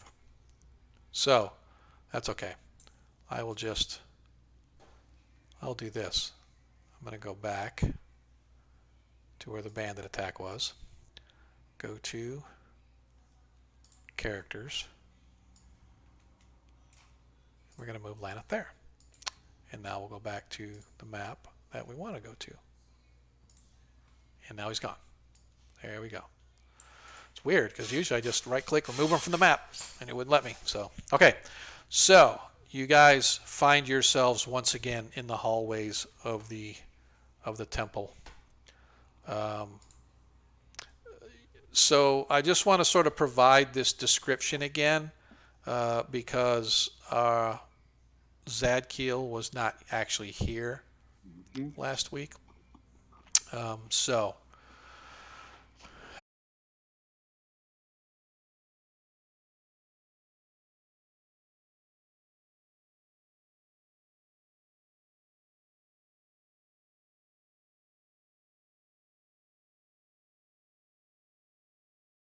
length, an eerie sense of unease. And as soon as you enter into the cave mouth, you get a sense of foreboding and dread as the hairs on your skin begin to rise and get slight goose pimply. Zadkiel, you have an overwhelming sense that evil is permeating this entire place, and it must be cleansed of all of its foul evil, or it will never rest. As you look, the floor itself is worn smooth, almost to polished stone, that due to the amount of heavy traffic that apparently has come in and out of this place. But what makes it even stranger is the walls and ceiling have weird striations of color, sort of a red and black streaks of earth and dirt sort of combined. And as you look at it, it just gives you almost a feeling of vertigo, and like your eyes are playing tricks on you. I kind of liken it to Batman with the evil villain's lair, where it's kind of like always cockeyed a little bit. You have that sort of a feeling that you're like walking on something that's unsteady, because it's just giving you this sense of vertigo and unease. The corridors and chambers as you enter in are deathly still. It's almost as if there's a magical barrier preventing any sound from being given off anywhere, because even as you walk, you hear a slight ticking of your boots on the hard stone floor, but it doesn't travel very much. It just goes for a little bit, and it's almost like somebody's grabbing the sound and pushing it down and snuffing it out so that it can't make its way down the corridors. You can hear this occasionally. You hear this sort of a groaning sound, like a wind blowing across the mouth of the cave, sort of cause like a pipe effect, and it just gives off this low groaning sound. And then every once in a while, you can actually hear what can only be described as somebody playing pipes, like a pan flute or something. It's a very shrill, very high pitched, but it only happens when you stop and you're actually listening. And as soon as you get in to the halls, once again, you're as you sort of get all the way in, the echoing of your boots gets a little louder. It's like almost as if it's suppressed at the very entrance, but whatever's inside seems to be magnified. And you enter in and you hit the first T intersection that you know so well from yesterday, a tunnel 20 feet wide running north and south. To the south, you know, is where you met the skeletons and the zombies and dispatched them, as well as where you found the throne-like chair with the 4 large garnets embedded in it, of which you retrieved all 4.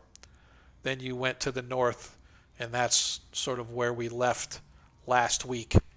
You went to the north, found a room with some acolytes in it, dispatched the acolytes, and went back to the keep. And this is where you find yourselves back inside now. Gentlemen, I feel evil has not been vanquished here. I urge we approach cautiously, as the undead may have been cleansed at our past visit, but they can be easily summoned. So where do we want to go? Furnock takes his place up front as he takes the pole provided by Arthur, so he can sort of sweep the way in front of you. Where do we want to go? So, which direction have we not? I know we went into the chamber, or went down to the south. Yep, I'll zoom out a little bit for you guys. If you're watching on the stream, I'll zoom out a little bit. So, you guys went. What's up? Can you show me where we killed the 4 priests? Okay. The 3 priests. Okay, thank you. Yep. So you went into that room and dispatched the priests. The door to the right at the end of the hall there's a flight of stairs leading down. You guys never went any further to the west or anything to see what might have been in that direction. Okay.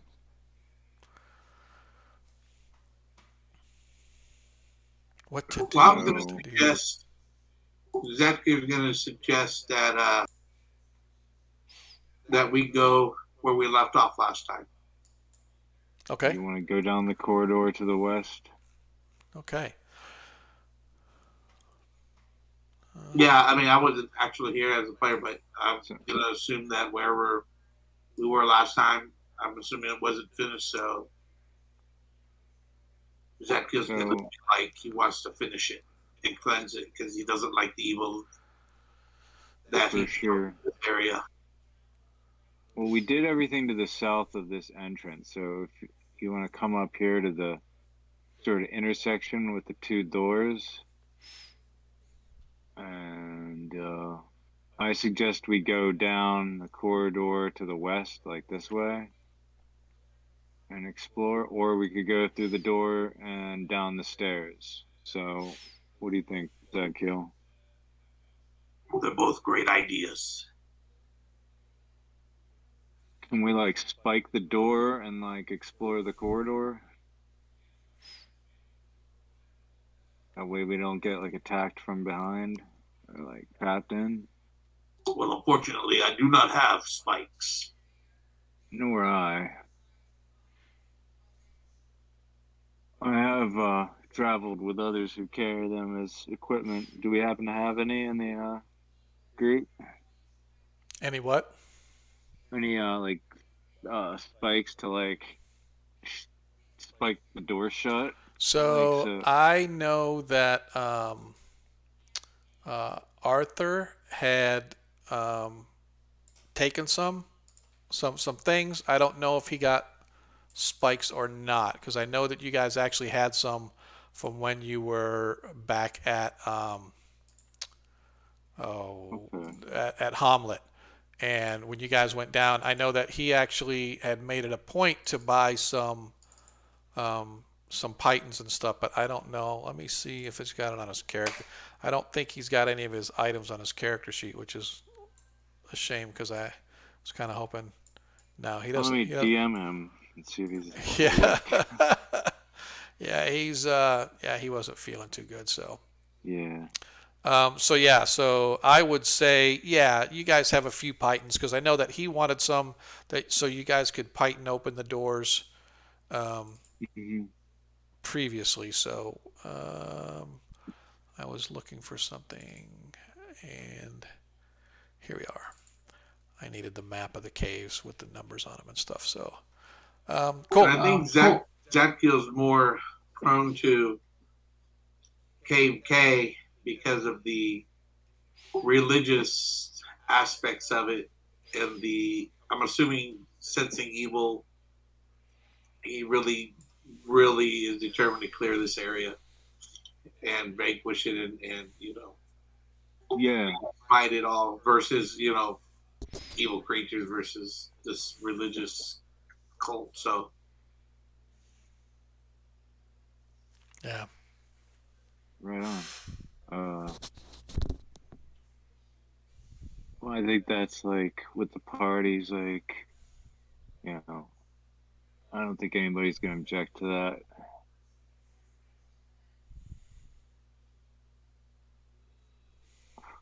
Okay. So, well, let's proceed. All right. Let me. With caution. This is the only thing I hate about. Would you like to lead the way, Zadkiel? So be the front. Typically, Furnock has been taking the lead, just because he's the rogue and he's sort of is. I'll be behind him, maybe 4 or 5. All right. 4 or 5 guys behind him. So where are we going? Sorry, I apologize. I was thinking like down here. Yeah. So as you guys look down, as you get down there and look at the tunnel, you can see that it actually slopes upward. Not super sharply, but there's a definite rise in level as you move toward the west. Doesn't like a ramp up? Yeah. It's fairly, maybe a 30-degree angle or something, right? Not in heavy, so it's not like, but you can see that it is. And as you slowly move your way in that direction, again, you get this sort of this sense of unease as you guys walk So I'm going to roll a d12. Okay. So you slowly move your way to the west. I'll move Zadkiel. As Zadkiel remains behind, and then it's almost a party of 2 by 2 as the henchmen sort of bring up the rear behind Arthur. Move up a little further here. You get to the end of the tunnel, and you find... Why does this thing... It keeps going. I like to have a little bit of sound effect going. So if it's too loud for you guys, I apologize, but I like to have a little sound effect going. You guys move to the west for perhaps 30, 35, 40 feet. When you hit a T intersection, as another 20-foot wide hallway runs to the north.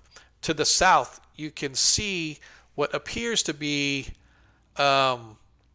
flickering torchlight, perhaps braziers or torches illuminating some chamber in that direction. And from what you can see, it appears to be maybe a small chapel of some kind. Might want to move it so people can see. Oh, my bad. See, I get so intent on what's going on here, so let me...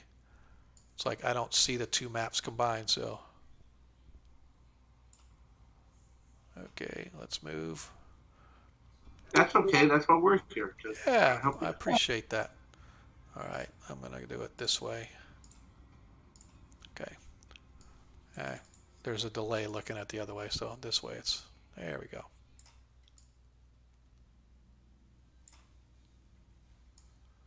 Cool. Yep. And again, as you guys look to the north, it disappears out of sight. To the south, you see that it runs for maybe 30 or 40 feet or so before it opens into some kind of a wide chamber that looks to be a chapel of some kind based on what you can see in the flickering torchlight coming from that direction.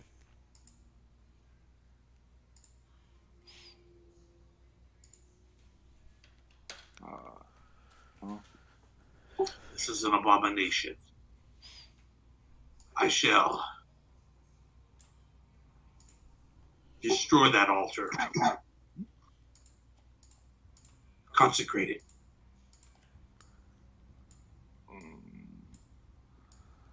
Okay. It's definitely not doing me any favors. So we're moving south. We're moving south to get into it. Okay. I arrogantly walk south. You know, kind of like, Ha ha. hi, mighty. Okay. So as you move south, the red striations and the black striations that sort of twist and turn in the hallways and tunnels, giving that vertigo sort of a feeling, begin to fade as it becomes more of a solid red type of a color, a blood red color of the walls of this entire place. The floor, as you approach, you see is a checkerboard of black and red stone. The south wall itself is covered completely by a huge tapestry running the full 40 feet and about 15 feet high, covering the entire wall.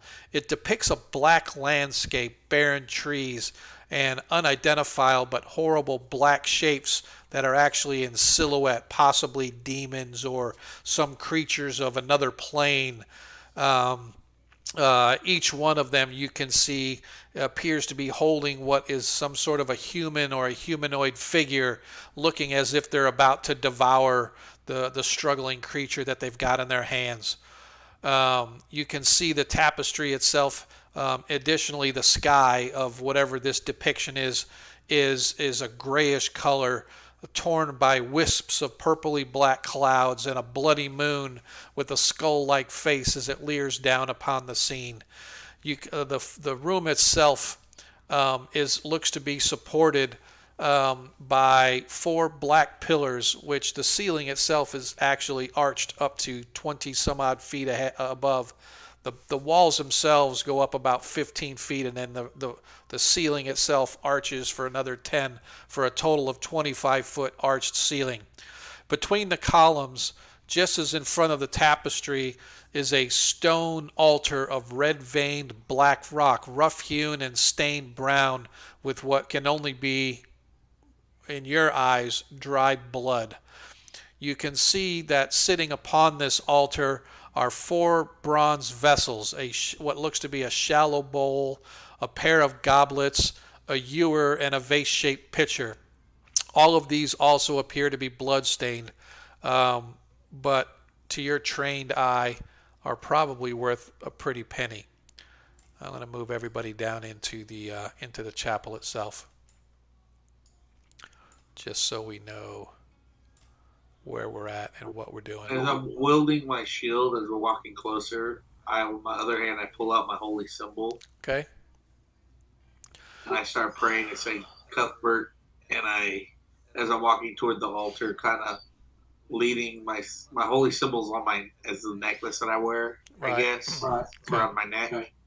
And I'm holding it in my hand, and I'm like, I'm saying, the power of St. Cuthbert compels you. Okay. As you walk in, Zadkiel, you immediately feel this cold chill running down you, and all of these items that sit upon the altar look like they almost have this ugly purplish glow about them.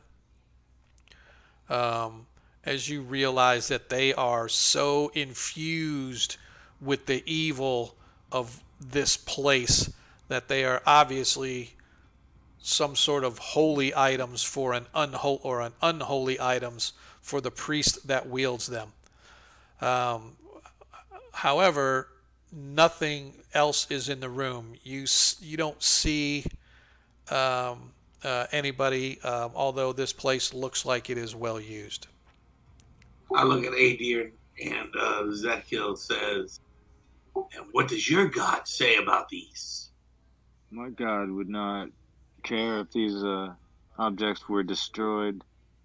They're making me feel quite ill, to be honest. And it's Adair, by the way, monkey. Yeah. Didn't I say that? Or no? I think you say like a deer, like a female deer. Oh. That's just his accent. That's cool. So, everybody out there in chat, we appreciate you guys hanging out with us. For those of you that are listening anyway, I know that even our players aren't listening, so that's okay. Let's all go watch football. I'm listening. That's all good. What? Don't forget. Yeah, it's Monday night, man. Every Monday night now. Don't forget, folks, we still have our raffle going on. If you haven't signed up, ! Random. Get yourself a chance to pick our next random encounter, which would happen next time we meet. If nobody enters, nobody can win, and then that leaves it up to the DM for what the random encounters are. So, good on me. So, like I said, you guys are standing in here, and Monkey, as Zadkiel sort of standing there looking at this, these items and stuff, he just has this cold chill, and you like instantly have a loathing for everything that they represent. So evil they are that it's like a knife stuck in your heart, a knife made of ice that just sends a chill down your spine. Just thinking about as soon as that happens, once I get that sensation, Zadkiel let goes of his holy symbol and lets it kind of fall onto his chest because it's like attached to a necklace. So it's kind of like having a rosary around your neck, or you hold the cross up and then letting it go and let it sustain on its or still around my neck, and I pull out my sword and I kind of just, if I had a helmet with a visor, I would pull it down like kind of like right, for whatever reason, out of fear or out of adrenaline. That's what he does. Adair will take his mace, flip down the visor on his helm, and be like, it wouldn't bother Bakab at all to see an end to this monkey business, and he walks in with you, ready to smash items if need be, or assist. I Okay. mean, if you like want to walk in and sweep them all one hit, big chain attack, that's cool with me. But Okay, I'm gonna focus on detecting evil. Okay. Okay. Around the altar area in that room. So this entire place radiates nothing but evil, but in particular, the four items on the altar itself. Although, as you look at them, they appear to be insanely valuable. And I mean gold and jewel encrusted items, but all of them are stained with blood of obviously innocent people. And so what are you waiting for, each one of them Zagtail? is tainted. Quickly. Not touch such unholy objects. And I warned all my companions. Be warned. There is a presence of evil. Destroy them. Quickly. I can't destroy them. I'm level 3. Oh, well. I was thinking we could just, like, trash it, but... No, I don't have anything like, I don't have nothing like no holy water or nothing, so I don't know what. Dispel evil, holy water. Yeah, I don't have nothing. I thought we could just, like, take our arms and, like... I don't dare to touch it. That's the thing. Okay. I just kind of just pray and just look at my companions for, I guess, guidance, because I'm still ill-experienced paladin in the ways of St. Cuthbert when it comes to objects of this type. Right. So other than that, you see nothing else in this room. Who's praying for guidance? Did you say? No, I was saying for Zagtail to pray to guidance. Oh, gotcha. WWSC. Yeah. What would St. Cuthbert do? Yeah. Well, I mean, I was ready to like help, like just try to trash it, like with our arms. But if nobody else wants to do that, I'm just gonna follow the party and. Okay. Yeah. All right. So that you see no other exits leading out of this place. Is there a blessing or something you can cast, Clary? I'm afraid not. That's just as much as nothing that up to the extent of an exorcism or anything a higher order of priest could. I can't allow these weapons just to stay here like this. Perhaps we have a bag. We can take them and get them consecrated, or put them on consecrated ground, or back at the keep.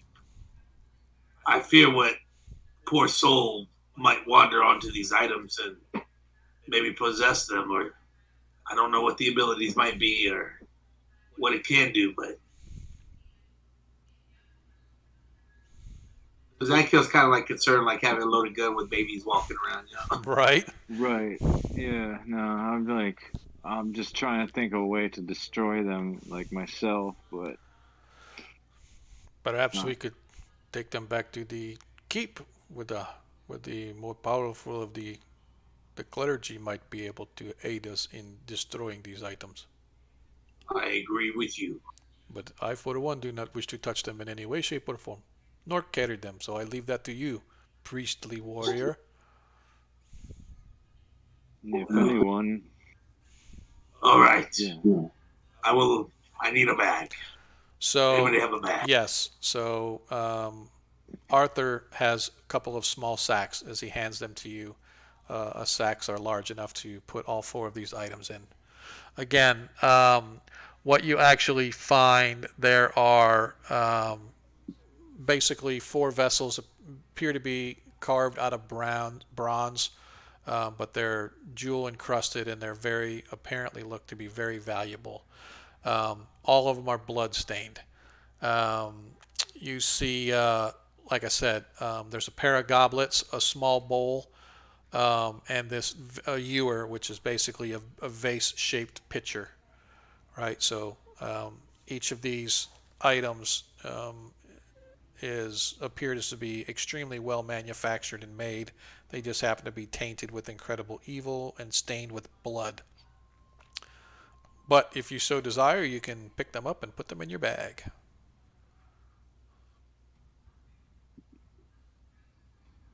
Oh boy. Just scrape it, like knock it off with a. Just do your best. I believe in you, Zed Gill. We have to take these. We have to take these Okay. articles. Here's what I'll do. I take off my holy symbol Okay. and I lay it on one of the items to see what happens as I'm praying or whatever I do for, whatever a paladin would do for praying to his god, Yeah. like for strength. And... Oh, thanks, Angmar. What'd I miss? See, I miss all the good stuff all the time. What'd I miss? Oh, Agamarant. Yeah, appreciate it, man. Yeah, Anarbides. Angmarin. I mispronounced it. Agamarant. It's all right. Agamarant. I just want to say Agamemnon because I don't know. I keep thinking of wasn't that the evil dude in The Mummy? I want to say Anghammeran. That's right. Yeah. And Gamarand. Yeah. Agamarant, I appreciate it, man. So, Monkey, you start to pray and you get this shock, as almost as if somebody struck you by lightning, as you stumble backwards, grasping at your holy symbol and pulling it off the unholy item before you, as you realize that these things are not only imbued with evil, but they are apparently cursed as well. And had you picked it up, you may have fallen under the sway of evil. Woo! And Zadkiel goes, ain't nobody got time for that.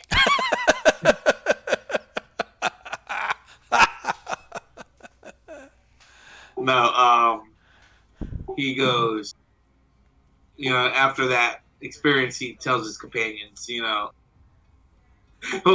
tells his companions, do not touch them. They are cursed. We're going to need to bring priests from the keep here. They're going to have to come here themselves once we've defeated the evil here. Yes. And since nobody's here, we cannot go back until this area is definitely cleared. Absolutely right. Okay. Unfortunately. Where to then? So, north? That's where I Alaska? feel the maker or owner of these items lie. But yes, north to Okay. an Alaska. You guys begin to move your way north. 10, 20, 30, 40 feet north, you find the tunnel running to the east that you originally came from. Continuing your northward trek. Once again, the floors echoing hollowly as you walk. It's just enough to give you a sense of unease at the utter quiet that you find within this place, except for the sound of your own breathing, the click-clack of your booted heels upon the floor, perhaps the occasional creak of armor as the leather rubs upon itself. You travel for another 30, 40, 50 feet as your light begins to reveal that the tunnel you are on turns slightly to the right, but at this intersection or at this juncture, you find a set of doors set perhaps 30 feet apart in the right-hand wall.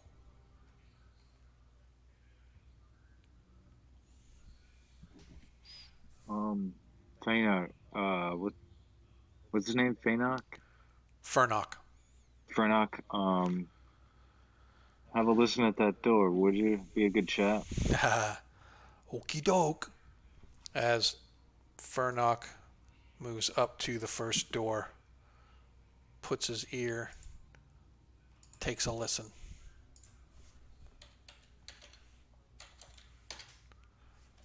As he waves you guys up, shakes his head no, gives sort of a shrug sign as if he heard nothing. Okay. I'm gonna point him up to the next door and like give him the listen to it signal, Right. and like get close to the first door. Okay.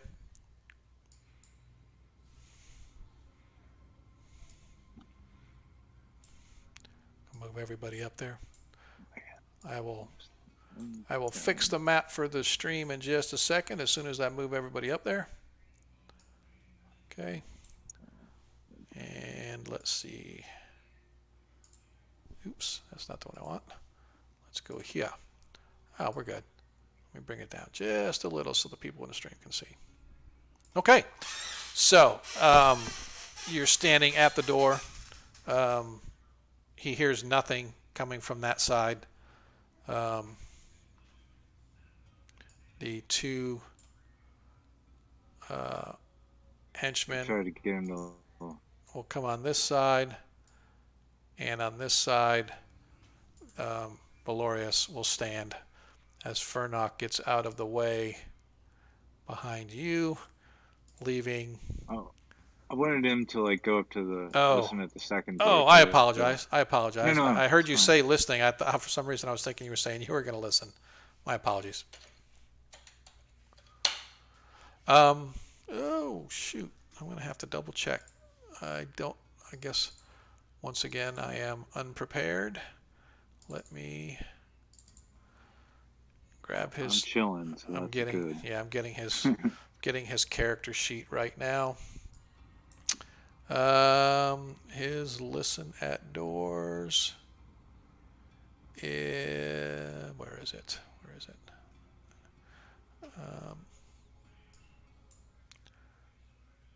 I always forget on this sheet where everything's at. There it is. Hear noise, 15%. So he, once again, shakes his head, does a little shrug as he hears nothing coming from that door. Okay, Zagil, what do you want to do? This is your vendetta. I'm going to see if I can sense anything beyond the door that's evil. Or... Yes, as a matter of fact, you sense that there are 4 unholy creatures on the other side of the door.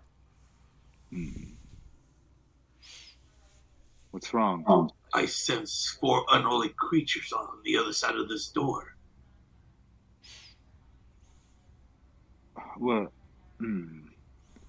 Well, what they are, I'm not sure, but they are definitely unholy. For if they were holy, I wouldn't know they were there. Suppose we should greet them. let's try to go in one entrance and seize them quickly. End them. I agree. I will lead the way. I'm right behind you. Okay. I'm just looking at something here really quick.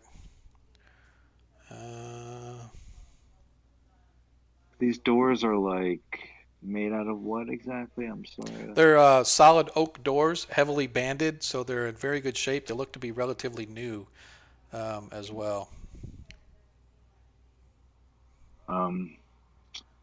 Now, yeah. I mean, we might as well tackle this challenge first. I'd hate to. I was thinking we could leave them in there until we hit the next area, but who knows how far the tunnels go? And Okay. they just as well attack us in the back from this dirt and be released. So Okay. let's do this. Okay. So let me clear. Not knowing that it's a room like we see, I'm going to say Right. we should approach the first door first. Okay. That's 'Cause for that's where I detect them, I think. yes. All right. So you guys all move to ready yourselves as who's opening the door? Oh, Zadkill, I think. Okay, Isn't it? Zadkill, Yeah. you're gonna open the door. Yes, I am. All right. So you grip the door and you pull it open as it slides relatively easily, though it scrapes along the floor, giving a type of a sound. Beyond beyond the door, you see that there's a little entryway for perhaps 10 feet or so that opens into some kind of a sleeping chamber. From your vantage point, you can immediately see there are a couple beds as well as some chairs and whatnot, with flickering torchlight lighting up the room. You hear voices immediately as you open the door, as whoever is on the other side is apparently surprised. Well, not surprised, but they are unsure of who would be coming and why the door is open. You see that a figure wearing dark robes with a maroon edging along its collar sort of pokes his head around, and he suddenly cries out in alarm, "Intruders!" Give me a die 6, please, to see if they are surprised or not, or there's any surprise. All right, nobody is surprised. As you guys see inside, there are more acolytes to be contended with. I need everybody to get ready to decide what their actions are going to be, and we'll take this combat as soon as we come back from break.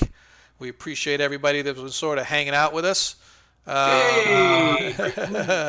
Yep, appreciate all 8 or 3 people, depending. I'm not sure how many are our people or how many are actually. Why is this not They're all going? people, Yeah, we're all people now. except for one. Where is my? Why is? Did I? I'm not on Twitch. So. Yeah, it's weird. I'm looking, and I thought that I had a different intermission thing going on, but apparently not. So 15 minutes, okay with you guys for intermission? Or is that good to go? So let me That's plenty of let time. me start our intermission, and we will move that across. Hey, Canadian Ancient Gamer, thanks for showing up, man. We definitely appreciate it. If you're just getting here, I'm not sure how long you've been out in chat, but for those who just got here, we are just getting ready to take our break. We'll be back, give or take, about 15 minutes or so. Party is engaged in the temple, the evil temple in the Caves of Chaos. They have just encountered another group of acolytes and are getting ready to take them on. And we will see what happens when we get back. So, like I said, we'll be back in a few minutes. We appreciate it. Feel free to talk and discuss amongst yourselves.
See you next time, sir.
Hopefully, next time we game, we'll have a full party because Valorius is supposed to be back. Hopefully, Arthur will be better, and Monkey won't blow us off anymore. And Adair's always here, so we don't have to worry about him. He's young and healthy. Who's that? You.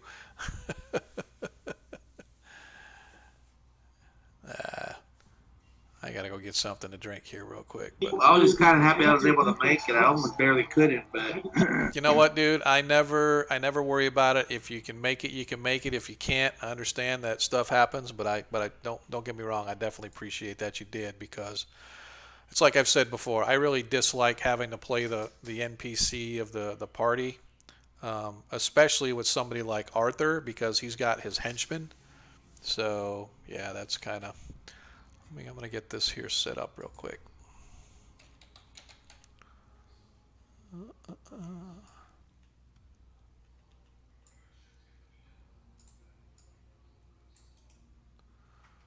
yeah, I've been out of commission for almost 3 weeks. Man, that's crazy. But I'm almost finished. It's, I think, one more weekend. And yeah. It's good though, man. Yeah. Try to finish at least make it 99% tomorrow, and then Yeah. gotta clean the toilets, vacuum the whole house.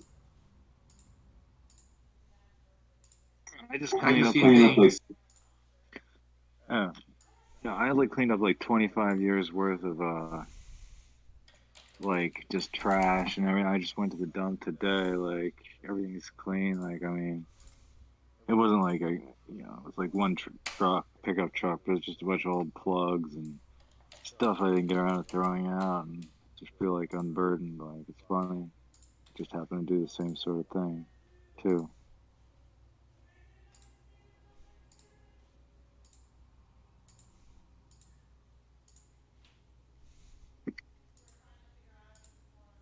So I joined a way to sell. I'm going to try to sell my couch or just give it away well too. And I tried this Facebook thing, but I don't know how that all works. I'm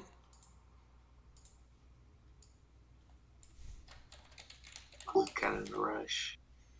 So where did you move to? Moving is a pain. Well, I moved over to the house I grew up in with my mom. Gotcha. Okay. Gotcha. Yeah, it was either move into my house or Yeah. I was gonna move. So Yeah, we live. is that that age? Yeah, we've been talking the same thing about my wife's mom. She still gets around pretty good, but we're just debating. She only lives literally a block and a half from us, right? We can just walk over there whenever we want and stuff. So she's still really independent, but we still, she doesn't drive hardly anymore. So whenever she needs to go somewhere, we end up driving her and stuff. So now that I'm an empty nester and all my kids are out, we've been fixing up the other bedrooms to make them guest rooms and stuff. The room I'm in now is kind of a shambles, but it's getting ready to be an office once I get my new desk together, and I'll be able to make this actually our home office. But yeah, we've already talked about, hey, when at least within the next year, maybe, I don't think any more than 2, but probably in the next year or so, seriously talk about moving her in with us and either selling her house or just converting it into a rental property or something. Yeah. Well, my mom, she's 80. She gets Yeah. around, still drives, but she was working with a therapist, and she fell during therapy Yikes. and fractured her pelvis. And That's so, no bueno. Right. And it was during the days I took off to move, and so that didn't happen. The days I took off, actually, I had to take 4 days off. It was a nightmare because of the pandemic, and Right. just the hospital scene was really pain. And yeah, That's got to I don't know. suck.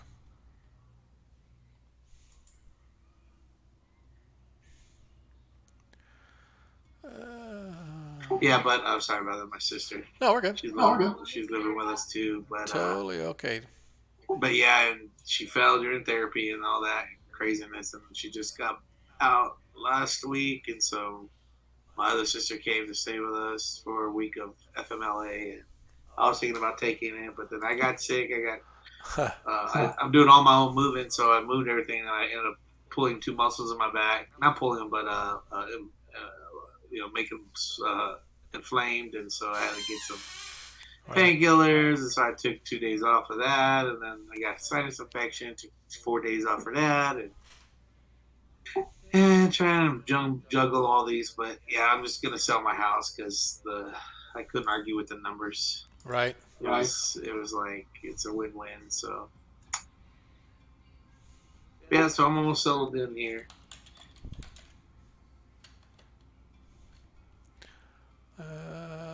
Let's see. I've had to cancel a couple games that I was involved with.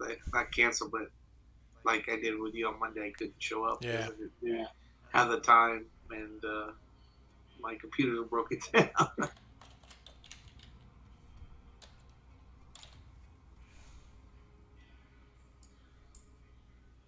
Today is the first time I actually sat down in 3 weeks. I got on the computer for this.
What? Oh, that's kind of funny. That's funny as heck. Actually, it's really not. Kind of irks me. I must have accidentally closed it. So we started at 34.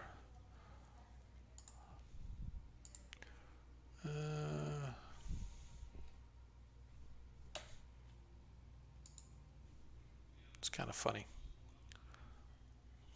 put it back to 6. I accidentally closed my timer, so it's like, why did my timer not go? For those that are Yeah, I still, noticed that. I was thinking I was trying to find yeah, the timer was there. yeah, that's like I accidentally. I have a little app that has a countdown timer that I put in my stream, so it's weird. Oh, appreciate those of you that are still hanging out with us. For those that have never been here before, I appreciate if you click the follow button. Follow us as we work our way across the Flanist at various adventures. If you're not up to speed on what we do here, our 1E one-shots are exactly that. It's first edition Dungeons and Dragons. We don't do like a campaign. We keep the same characters, but we just jump from adventure to adventure. And that's really kind of how it was done in the old days. There wasn't really like this big, huge, drawn-out campaign. We didn't have the worlds to play on until Greyhawk came out. And so really you would just get the module and then poof, you would jump right into it. And so that's kind of how we handle it here. Although one shot is probably misnamed, I guess, for lack of a better phrase, due to the fact that we don't do it in just one sitting. Usually they take several sittings, particularly some of the adventures that we're playing. But the party is getting up in level. They're 3rd level now. Most of them actually have enough experience to be 4th level, but they just don't have the money in order to pay for it. So that's kind of why they're doing some of the things that they're doing now, trying to gain themselves some treasure and stuff. So, but yeah, so I definitely appreciate y'all showing up. Click that follow button. If you want to give a real bit of love, hit that subscribe button. It is September, meaning you get a discount. It's only $4.99 or $3.99. We broke. What's that? I said we don't have enough to level because we broke. Yeah, that's what I'm saying. You guys don't have enough to level up. But once you guys really get to 4th and 5th level, there's, that's what it kind of opens up to this whole wide gamut of various adventures that we can run, and I think it'll be a blast with some of those mid-level adventures that everybody loved growing up. So One thing is Sean said that maybe as a reward we'll have part of our training costs. Yep, exactly. And that's kind of, if I have to cheat my way around it that way, I'm the DM, I can do whatever I want. So maybe we'll do that. So the perfect bloody fix. Yes, sir. So y'all hold tight for a few minutes. We'll be back in about 3 minutes and change.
And we're almost back.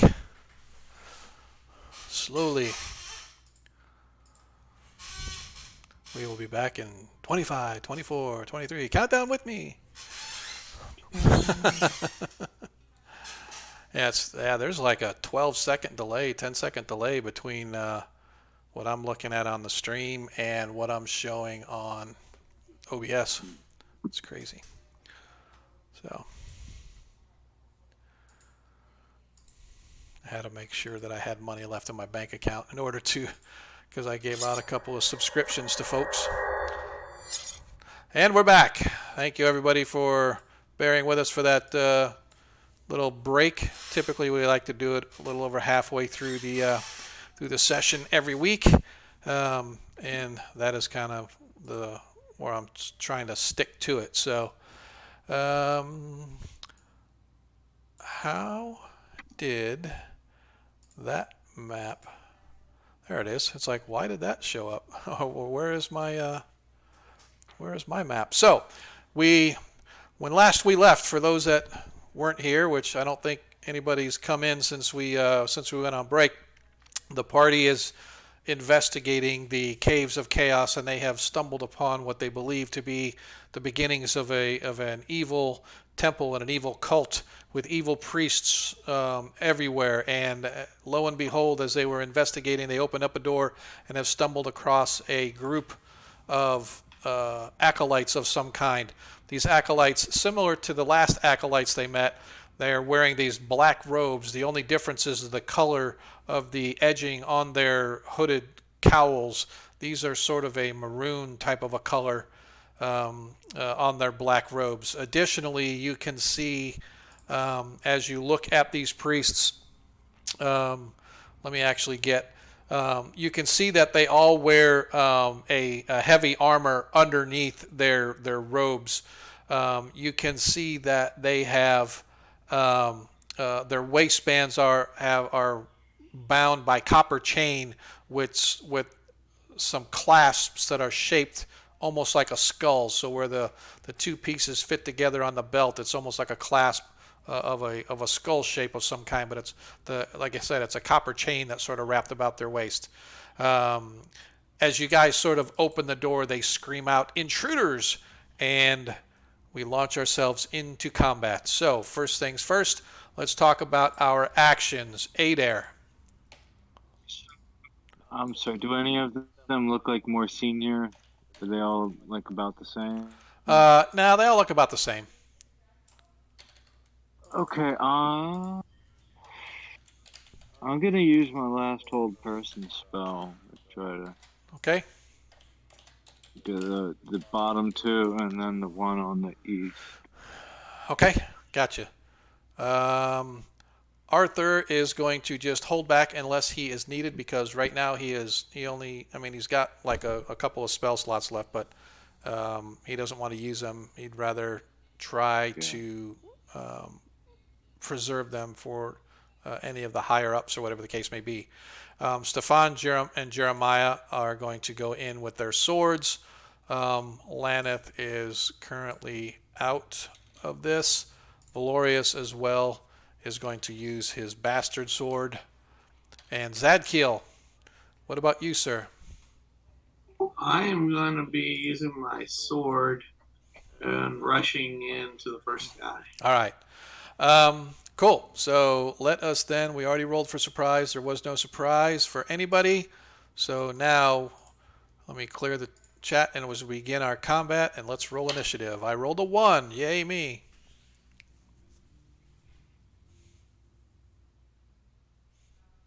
Is it my turn? I think it's your turn. Doesn't. Or mine? Okay. Do it. Okay, I'll go for it.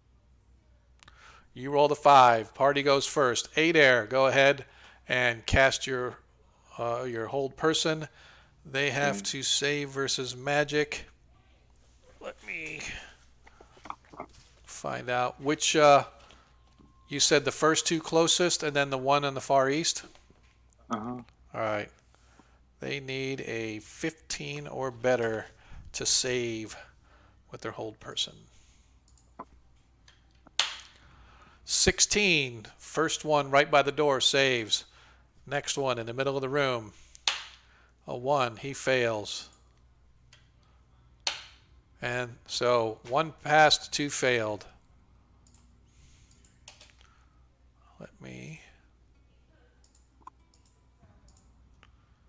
do this evil sort of a purple. And we're going to do that. Oh, no. No, no, no. Not that much.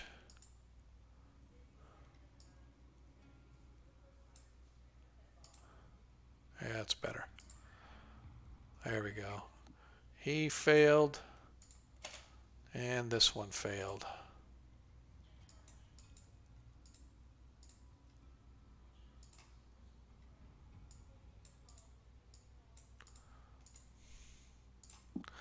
What the heck, man?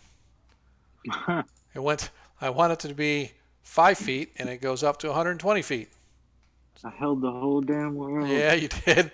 All right, so the one in the center of the room and the one, boy, that doesn't look very good on the aura, but yeah, you can see them. So the one in the middle of the room and the one in the upper right-hand corner have failed their saves. Therefore, they are held. And Arthur is doing nothing. Furnock is going to grab his blade and move into the chamber right here. And he is going to take out the one that's in the middle of the room. Poof. All right. That is his go. Stefan is actually staying out and protecting, as is Jeremiah. They're going to stay out and protect Arthur just in case it's needed. Valorius is going to move in with his blade, and he is going to attack this this priest here. I want to make sure. I know he doesn't have any strength stuff. I just want to make sure. Nope, he gets a +1 damage. So his sword is 2d4 +1. Okay. Nat 1 as he blatantly misses. As he strikes at the acolyte and he hits, he realizes that beneath the cloak is some kind of plate armor. So these guys, if they all have plate, are going to be extremely tough to hit. Zadkiel, you are up. Okay, Zadkiel is going to attack the... As you approach, which one? The one inside the door, right where Valorius was? Right there. Yep, okay. So you move in, and you can feel an overwhelming sense of evil the closer that you get to this unholy acolyte. And you can see that hanging about his neck is some sort of an unholy symbol, and it literally almost becomes blinding to your eye in its evil aura that it gives off, thereby affecting your attack, and you now attack him at a -2. So whatever your bonuses are, you get a -2 off of that. So if you attack at a +2, then you get a -2, so you get no attack bonus, etc., etc. Okay. I will attempt to liberate the unholy symbol from his head. Okay. With my sword. Okay. Of course. In the name of St. Cuthbert. He has an armor Just class. when I yell at him and I roll. A 4 misses.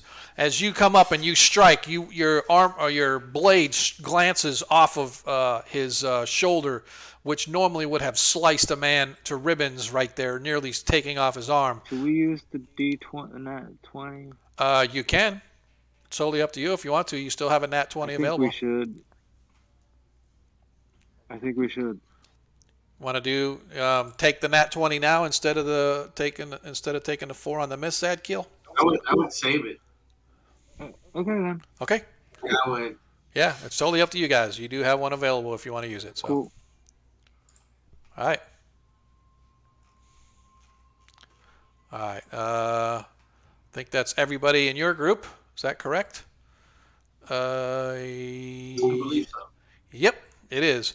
And so now it is their turn. So the priest the acolyte that is right in front of you. Let me see which one he has. You watch as he sort of he murmurs some kind of an unholy prayer, and you, Adair, recognize it's familiar to you, but it's completely twisted and evil as you realize that he has perverted your normal cure light wound spell into some unholy spell of his own, as his hands begin to glow in a sort of a purplish black aura, and he reaches out and he tries to touch Zadkiel. And let me see if they have any bonus here, just to be sure.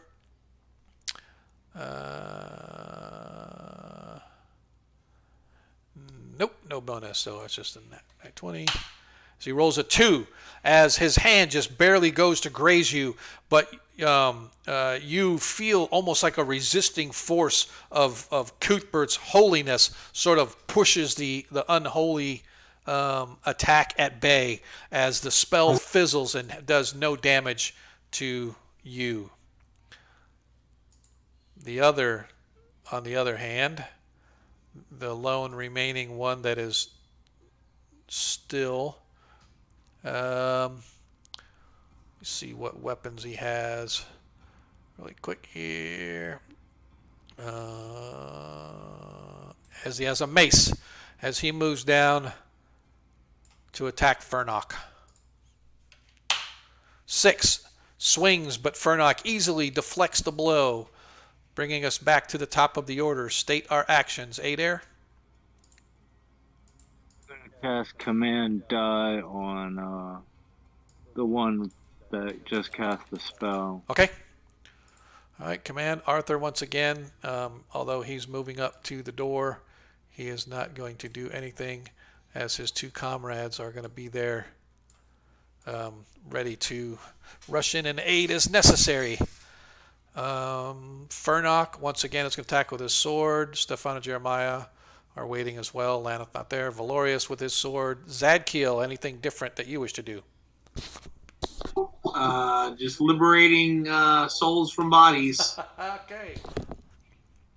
As we clear this, and we roll initiative. I rolled a 1 again.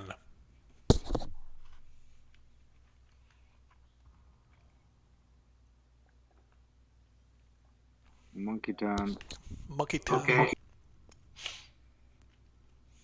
Oh, I like it. Even better. Reroll. I rolled a 5. Woo, they go first. This time the priest whips out his mace and he attacks the unholy paladin, in his term, the holy paladin. As he swings 18, I believe that hits. What's your armor class? I think you're down to a 0, aren't you? No, but I have. Where are you? It is a 1. A 1? Oh, he just barely misses. You needs a 19. He rolled an 18.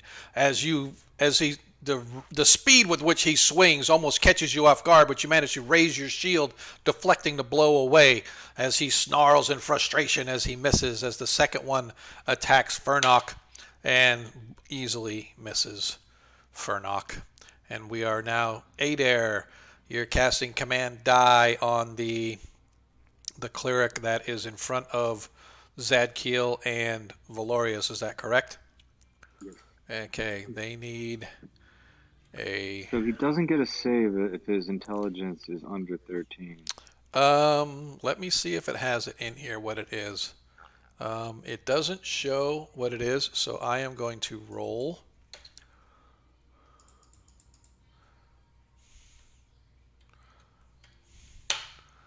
And minus the lowest 3, he has a 15 intelligence.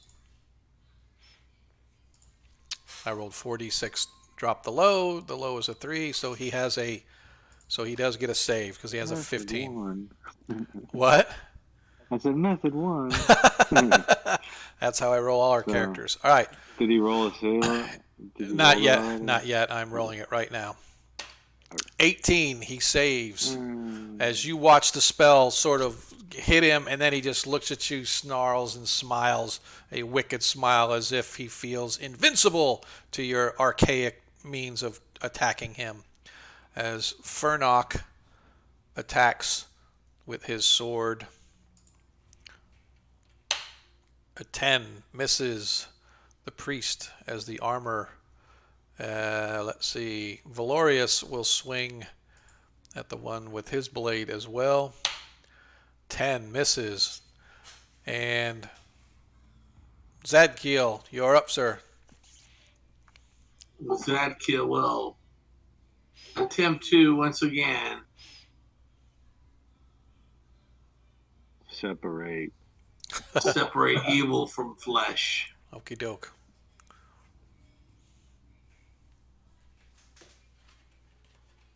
You can do it. 17, I believe that hits. Don't forget, you don't get a +2 All right. because you get a -2, so it's a straight up roll. His armor class is 3, and you need a 15 or better to hit. Therefore, you hit.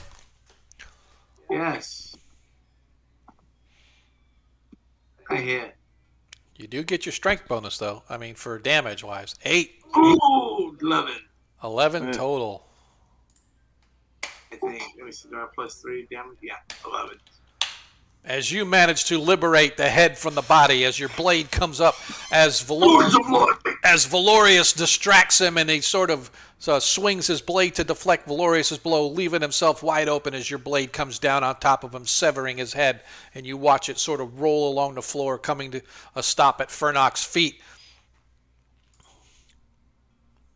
As that is it, back to the top of the order. Adair. Gotta keep them separated. Like, let's Oh, see. yeah. I mean, I guess I'll try to like hit him and hit this one in the head with a sling bullet. Which one? Okay, gotcha. All right, so you're doing with your sling. Fernok and them are staying outside. Valorius is going to go up and dispatch the one that is held up in the corner since everybody else is focused on that one. Zadkiel, your actions. Same as before. You can't. You've already killed him. On the next one. Got it. Okay. All right, let's Actually, rock. the one that's furthest away. All right. Charging him. All right. Ooh, that one is held. Yeah, that's the one. Oh, that's the is one. it? Yeah. Do I know that, or do I think he's scared of me? You don't know. It's Scared stiff. Scared stiff, exactly. Either way, because Valorius is going to get there before you do anyway. All right, so whichever. I mean, I don't want to cause an evil act. So Yeah, you know, I got you. if he knows he's held or Yeah. incapacitated, he won't do You it. could probably tell who's not moving. Just some- Maybe. Yeah, Valorius is going to take him. Your best bet's probably just to help Fernok take out the one in the middle of the room. Yeah, that's what I'll do. Take the one out in the middle. All right, let's roll initiative. I rolled a 4. I believe now this one is Adair's Adair. turn. Okay, you're right. Oops. Let me move this. Whoops. Adair 3. Yeah. As the priest, the unholy priest, swings and a 4, and he misses. So Adair, go ahead and roll your sling attack. Okey-dokey.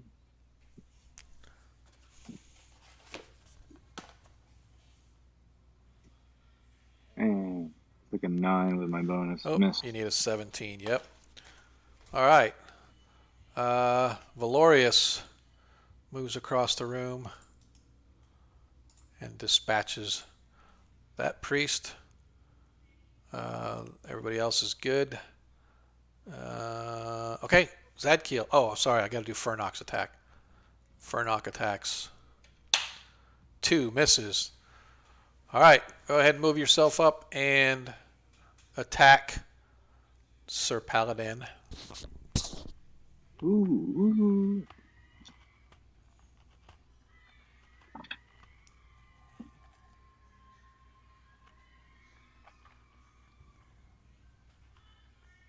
Hey, Okay. power of St. Cuthbert. No. Be stronger than a 2. as you miss. All right, let's re-roll initiative. Everybody's actions are going to be the same, other than Valorius is going to go now help you guys in hand-to-hand combat. Cuthbert initiative. Yep. This would be St. Cuthbert's initiative now. I rolled a 5. Ha ha ha. He's going to take you down. Oh, no. A5? How the heck did that happen? That's weird. I typed 2 letters A. Obviously. Go ahead and re-roll. 4. I rolled a 1. You guys get to attack first. So, 8 air. You're going to sling it. 8 misses. As 12. Ooh, I don't think that hits either. Nope. That's for the rogue. Now for the ranger. 10 misses. Paladin, you're up. Come on. You can do it. Lords 4 of misses. Oh, no. As the priest now wildly swinging with his mace attacks Fernok once again with a nat 20. Doing 10 hit points of damage to Fernok as he catches him solidly alongside the head, nearly stunning him and knocking him out. He stumbles, but fortunately the Zadkiel next to him manages to keep him upright and in combat. Back to the top of the order. Anybody going to change anything that they're going to do other than attack with their weapons? Ooh. All right. That's a negative Ghost Rider. All right, so let's go ahead and roll initiative. You won the last one, so Zadkiel once again. Oh, yes, I rolled a 6. As he goes to attack the stunned Fernok. As a 4 misses, as Fernok easily deflects that blow. And Fernok attacks back. 17, I believe that hits. Let me double check just to be sure.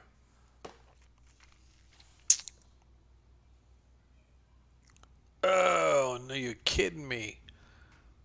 Oh, I'm going to check his sheet just to make sure he doesn't have any pluses. Nope, he only gets it on the damage. Man, this sucks. He needed an 18. He got a 17. Nope, no bonuses for that either. As he misses, as the ranger does his thing. 16, I think that hits with the ranger.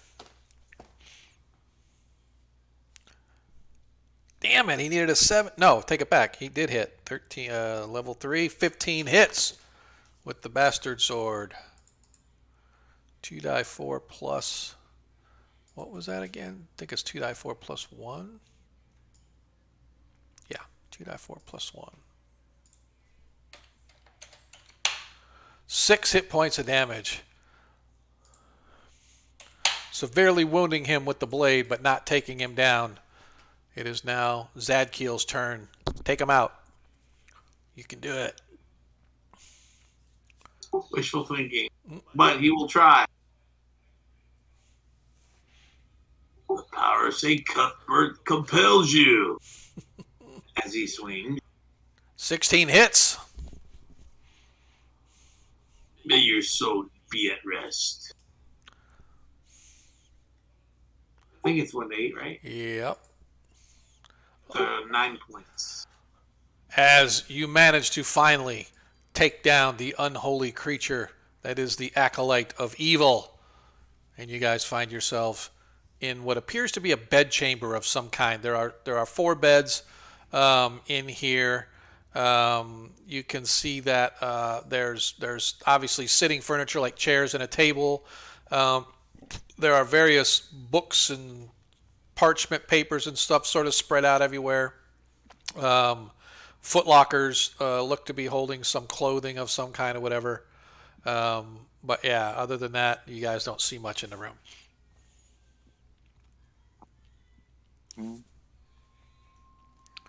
What do we wish to do? Well, first thing, Zadkiel, I suggest you arm yourself with one of the maces as the weapon in case we come against any more of those skeletons.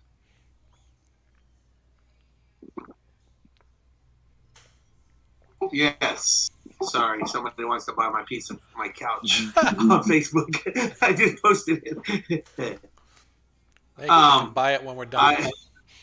Yeah, I know. I'm gonna take. I'll. Can I sense if there's any evil on the items, like the other items? Are there? No, but you see that each one of them is wearing the same amulet of unholiness that prevented you from fully realizing your might against them. It's almost as if it was repelling you as you were trying to fight through it to battle these creatures or battle these guys. I tell Adair, I cannot wield such an item. Well, you can do the maces, but you can't do the amulets the maces they were are just wearing. regular weapons, Yeah, right? yeah, just regular maces. Okay. Yeah, yeah, you can wield the maces, but I'm talking about the amulets that they were wearing about their neck. I'll pass mine off to you, which is just store mace, and I'll take one of those. Okay. So you can add a mace to Zadkiel's character sheet, Monkey. Okay. Because when we were fighting the skeletons, I handed you my mace, and I was using a torch to fight them with like a club. All right, no problem. And then we didn't want to presume that you would take a mace, so Yeah. I suggested it now. Yeah. So what do we want to do? And the plate armor? Yeah, each one of them is yeah, they're all wearing robes, and they have underneath they have plate armor.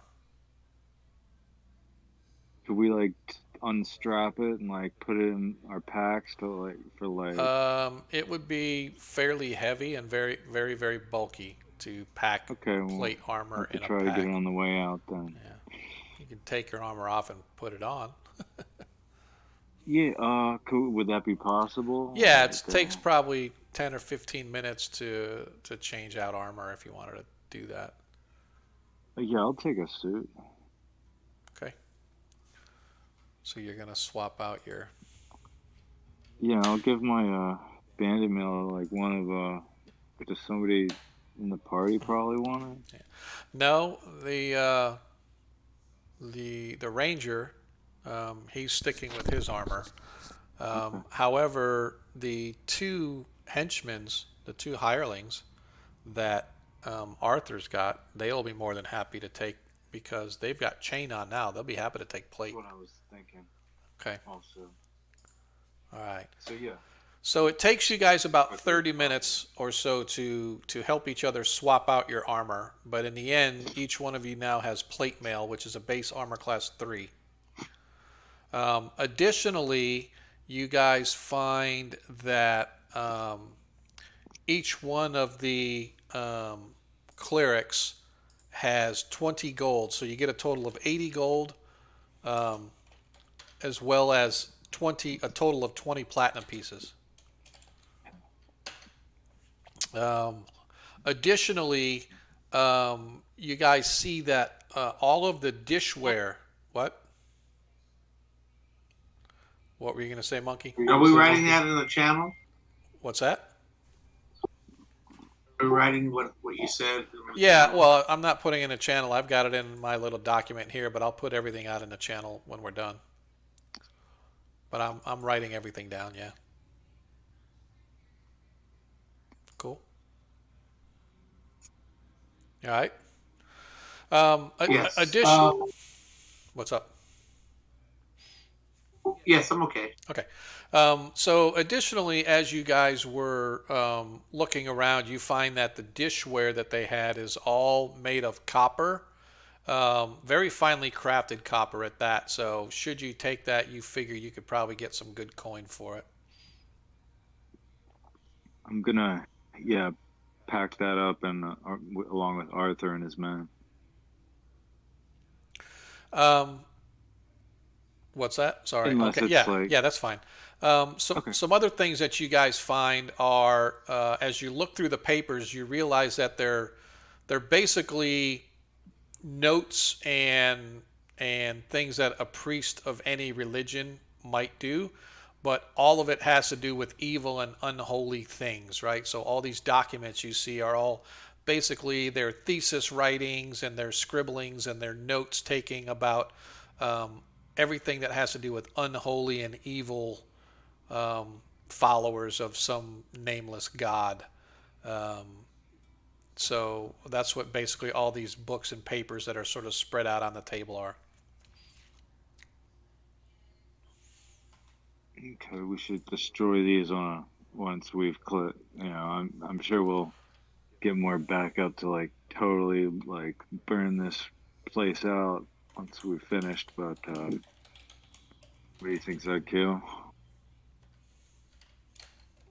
Yes, it sounds like a great idea. All right. You take the dishware, the copper dishware. Yes. Okay. I'm just making sure that I write all this stuff down so that since our note taker is not here. So that's pretty much all that you guys find. It's like I said, it's been probably about a half hour or so since you guys cleared or killed the last priest and you managed to swap out your armor. What do we want to do next? Should we just search the bodies? We already did. Already got everything off the bodies. You got a total of 80 gold and 20 platinum. In addition, there. Oh, I was going to say, should we write that in the Discord channel? That's what I said. I've got all this stuff that I'm writing down. I'll copy it all to Discord when we're done. Okay. Sorry. So as you are sort of looking at that stuff, Adair, you've seen protective spells and scrolls and stuff before, and as you're sort of looking over the bodies, these amulets that are wearing have inscriptions on them with unholy markings that lead you to believe that they are some sort of a protection versus good. Yes, I've definitely seen these markings before. They're definitely going. Anyone wearing these will definitely be able to be protected against the follower so vigilant of Saint Cuthbert as you. Of Yes. a holy order, even.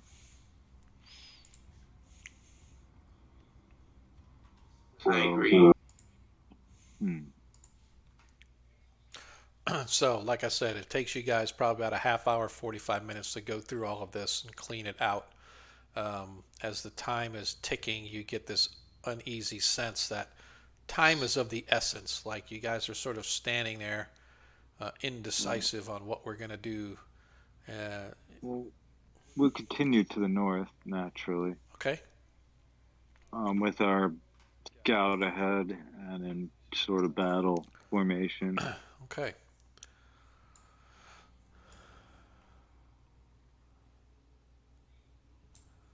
Let us move to the north then.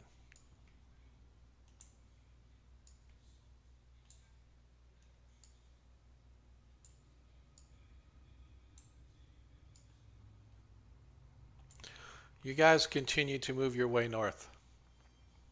Eventually, you come to a door on the right. But worse than that, directly ahead, you guys can see what is actually a temple proper. What you saw previously, now in hindsight, was merely just a small chapel. But what lays before you now is truly a place of evil as you look into a fully fleshed out temple of some sort.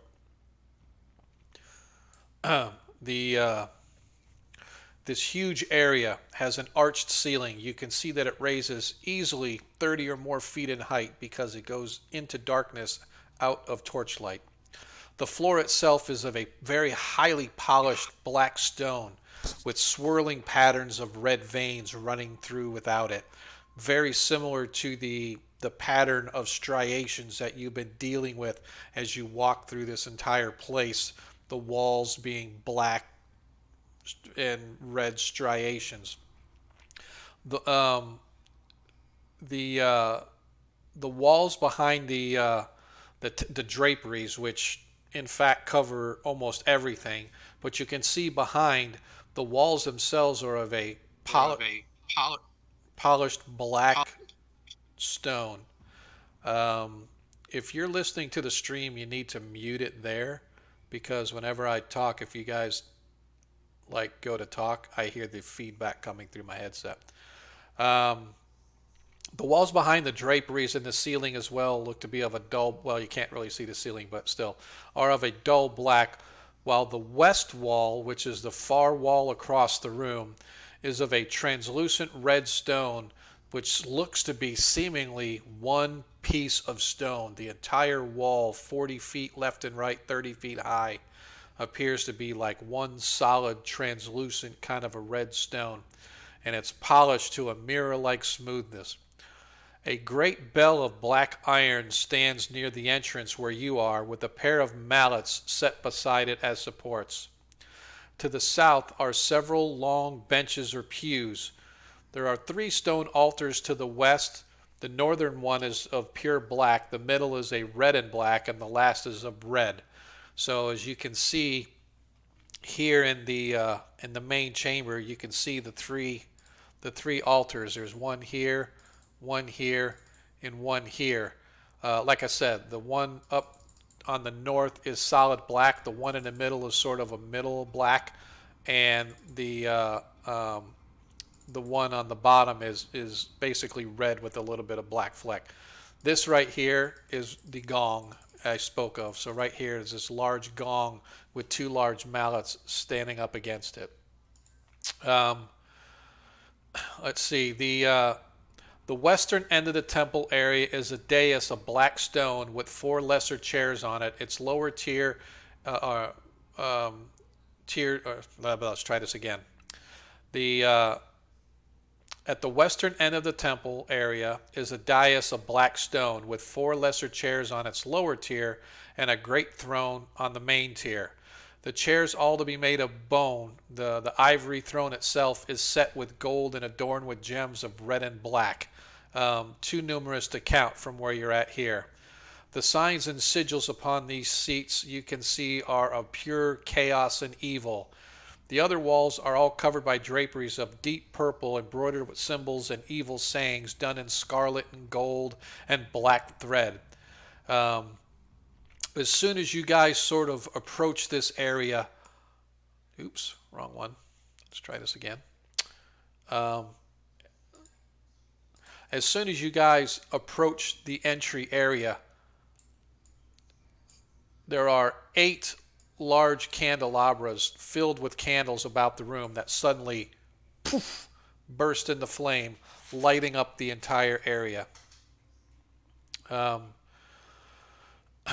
You can see that as soon as the candles come up, though, it's not the normal sort of white light, orangish light flickering. It's this sort of pukey, reddish, purple, sort of nauseating kind of color, sort of mixed with that just sort of mixes with the purple and black and just gives this place a real sense of like nasty, evil dread. The in the far wall, you can, where even though it's translucent, sort of red, it almost looks like there's figures inside it moving, like these sort of billowy, cloud-like, formless shapes that are sort of twisting in and out of the wall itself. What do we want to do?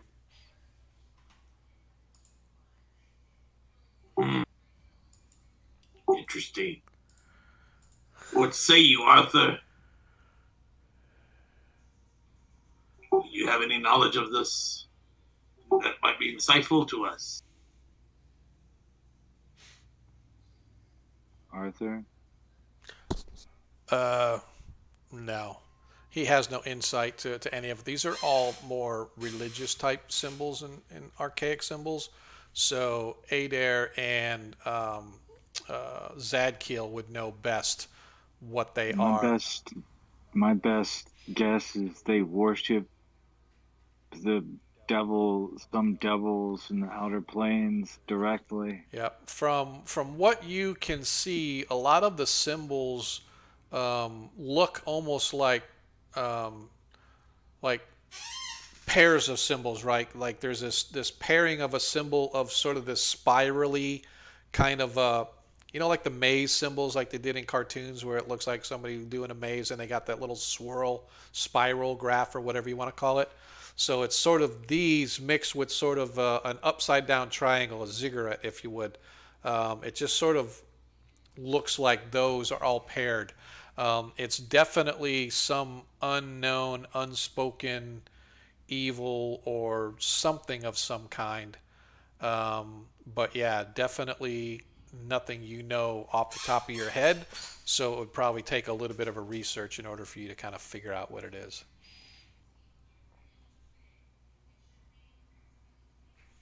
Okay. Is my audio okay right now? Yeah, it's all right. Yes. Okay. Fine. So anyway, basically in this room you see that there's a huge throne chair made of bone on a high dais. The lower dais has three other or four other chairs, smaller in stature but still similar in shape, and all to be made of bone. There are tapestries covering the whole place, and it's all basically this dark purple and black with, I should say dark purple, or yeah, dark purple with these black lettering with evil sayings and symbols. Um, behind the chair or the dais area, the wall itself is a translucent kind of a red, and it's got what looks to be figures. It's very difficult to see from here, but it's the figures moving in and out of it. And the last thing, that there are three altars, one black and red, and another red.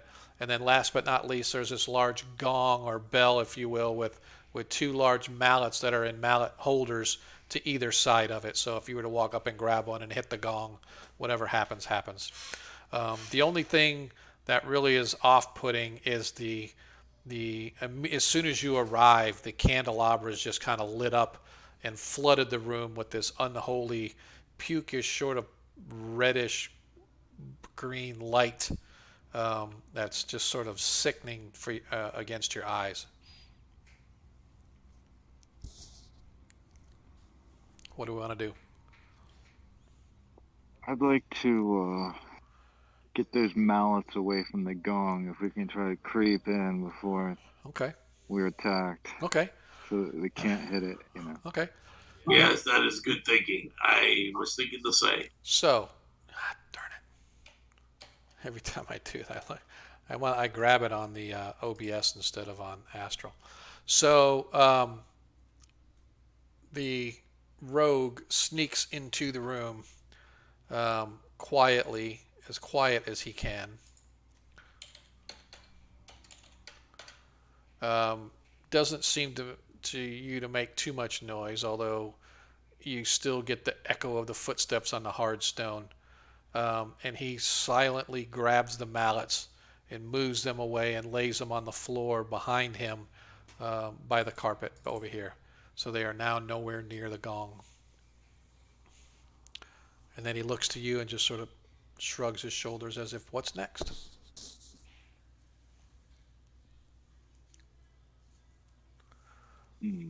I should say the only other thing is there is a door next to you guys. If you're not looking at the map, obviously there is a door on the east wall right here before you get into the. Let's have him Fern listen at the door, and then Okay. everybody get towards it. Okay. He puts his head against the door, listens for a moment, nods his head in the negative, saying, "I hear nothing." As he backs away from the door to allow whoever wants to open the door to go open it. Zadkiel, you should check. Yes, I'm Right, going to right, try and yeah, check yeah. for anything that's evilness or, kind of. The sense of evil is overpowering in this entire place to the point where you can't detect where it's coming and where it's going. Gotcha. I just respond by saying, "There's so much evil. It's hard for me to concentrate to pinpoint. This whole place has been damned." Okay. The door. Okay. Who's going to open it? I will open it. All right. Zadkiel grips the door, pulls it open slightly. As he starts to, he look inside, and you can see an entryway very similar to the cleric's chamber that you just came from. It goes in about 10 feet and opens into a chamber 20 feet wide by 40 feet or 50 feet north and south.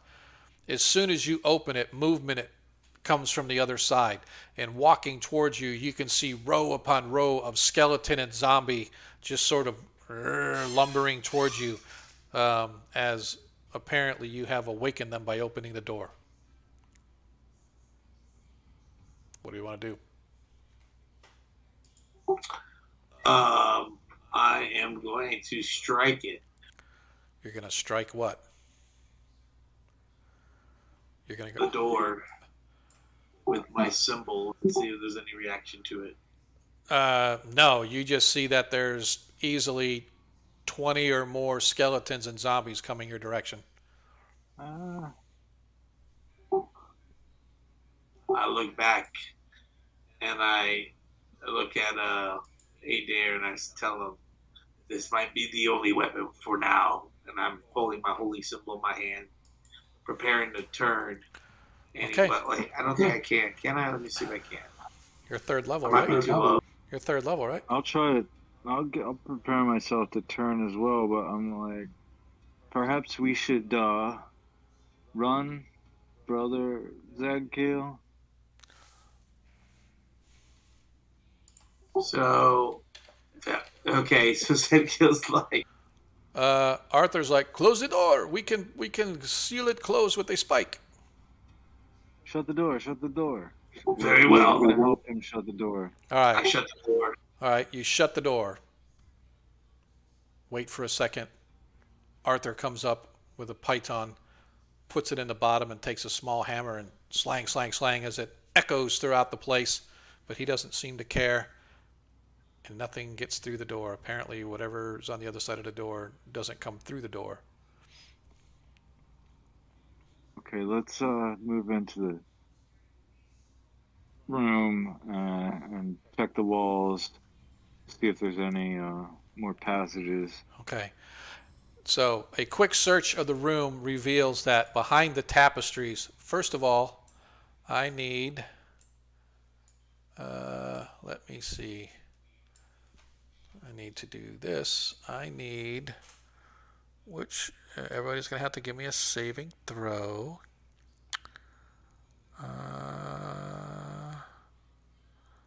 Where is it? I need everybody to give me, this is going to be great.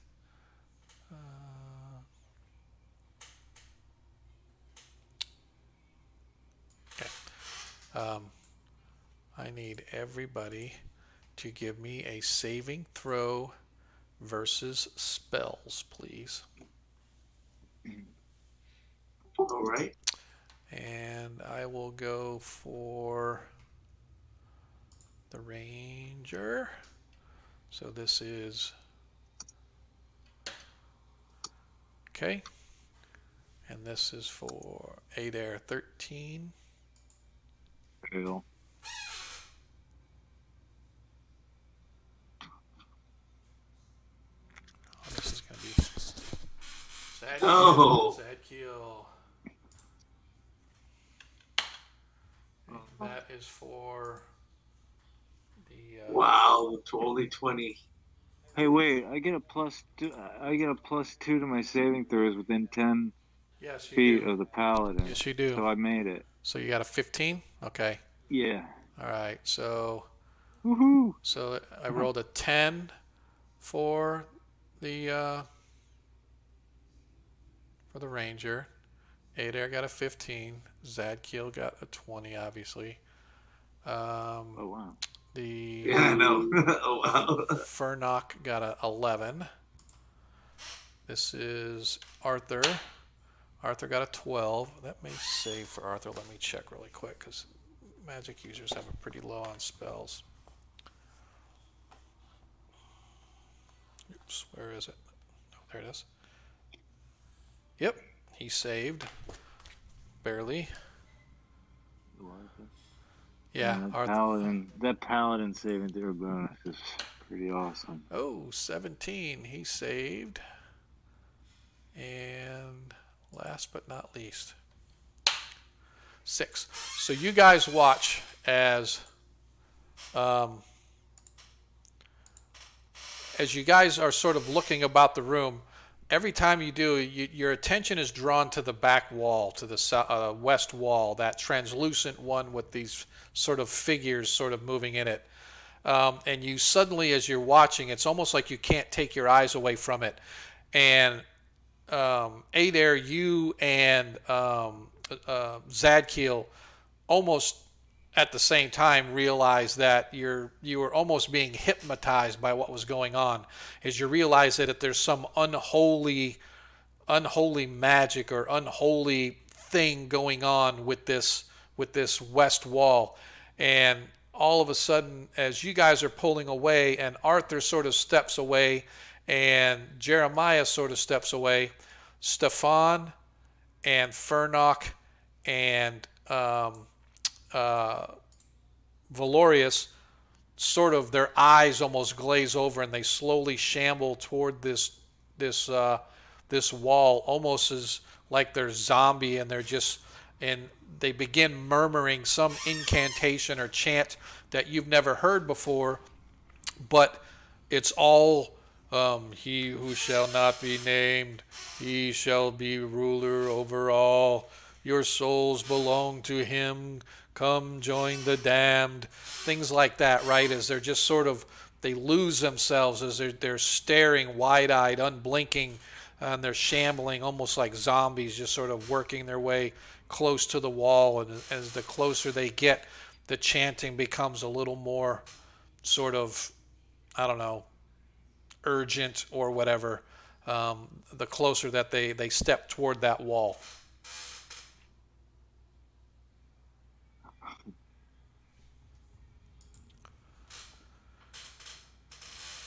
What do we want to do? That's impossible by definition. 100% is the most that anyone can give. I go Zulate. Okay. I look at my companions and I read their body language. Does it look like they want to fight? No, they're just sort of shambling toward the wall, as if the wall, they're hypnotized by whatever is in that wall. And they're moving towards it? Yes, they're moving towards it. Let's try to grab one of them. Okay, you grab them. They sort of struggle and resist. As they do, suddenly you hear the gong go off. Dong. Dong. Where's the gong again? Is it this one, right? Well, I can't point at it. Yeah. I'll look over at the gong. Who's hitting it? Nothing is hitting it. It's going off by itself, apparently. Okay. I'm gonna attempt to I want to make sure I can do this.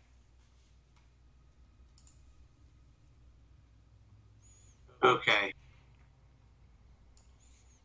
I'm going to attempt to cut the gong down, whatever's suspending it. Chop at it to knock it down so it doesn't ring or suspend in the air. If that's possible. Hang on, I'm reading here something really quick. I just want to read.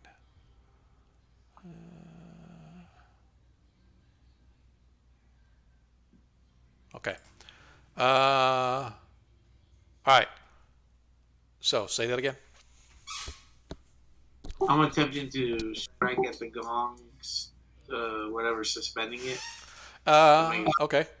Yeah, it's just sort of sitting. You know, you've seen those big. They're in one of those kind of U frames that sit on a base, and that's just sort of swinging between it, right? Okay, well then, if I can't cut it, I'll push it down the brace if it's pushable. Okay, so give me a Ben Bar's lift gates percentage check. Ooh.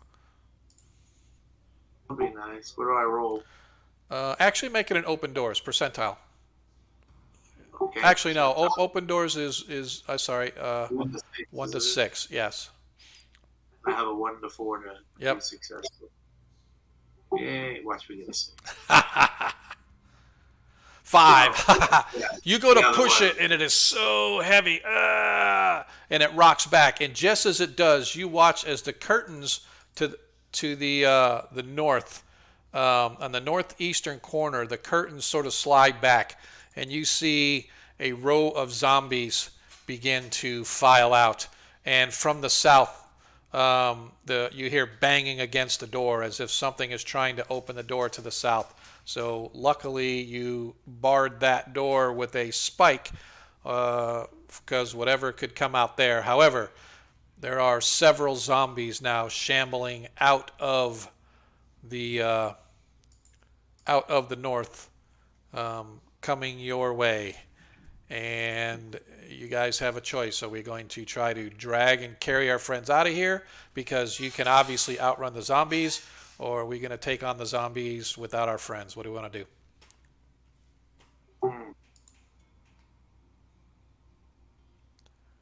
What? Time's ticking. What do we want to do? I look at. I mean, I'm committed to stay.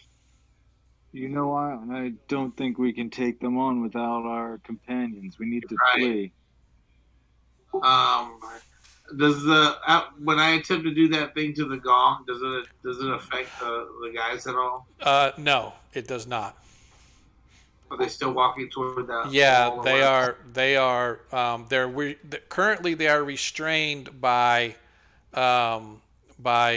Arthur and Adair and Jeremiah. But it's a struggle. Like, they keep trying to walk. They're not fighting you. It's kind of like if you just kind of grabbed hold of somebody and they're trying to walk away from you and you're holding them back, and they just don't pay you any attention. They just keep trying to walk. You know what I mean? Okay, I tell them, try to cover their ears. Like a drunk. Okay. Okay. Covering their ears has no effect. And hang on just a second. I just want to see how many are here. I need to put them on the map so we know. Okay. Yep. Okay, so I am going to drop it out here quick. Give me uno momento.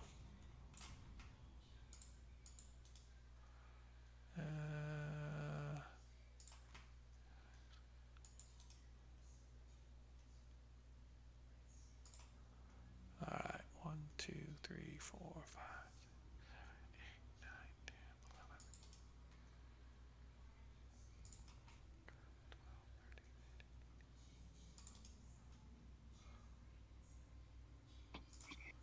11. Okay. What?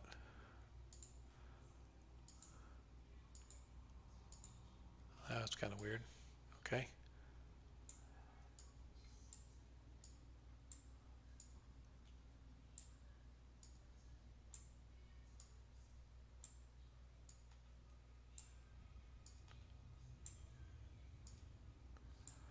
Excuse me while I'm building my map. I apologize. I probably should have had these ahead of time, but I didn't think about how far you guys might get up in here today. I think this would be right.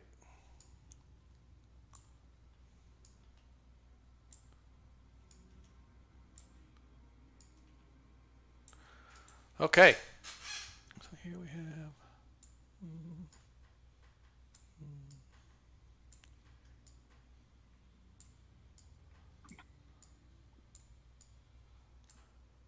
This is how far they have gotten in the first round. Let me also do the other ones.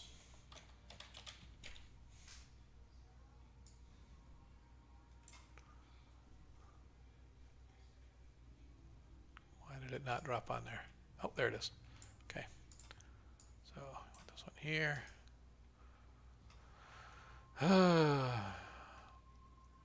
DM once again Not prepared. I do apologize for those that are hanging out in the stream. I appreciate you hanging with us as the DM does what he's supposed to, or didn't do what he's supposed to, but he's doing it now. Okay.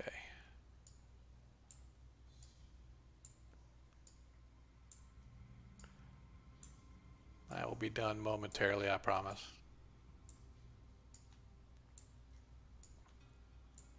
Come on. What the hell?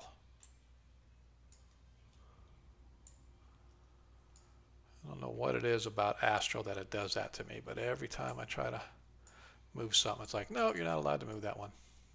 See? It won't let me move it. Now it does. That's weird. Absolutely bizarre.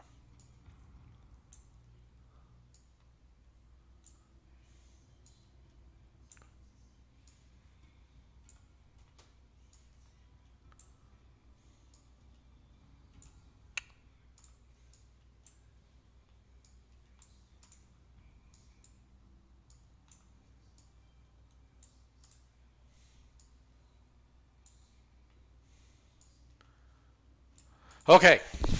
Sorry it took so long. I apologize. Thanks for hanging with me. You watch as this row upon row of zombie begins marching out, coming out, and they show no sign of stopping.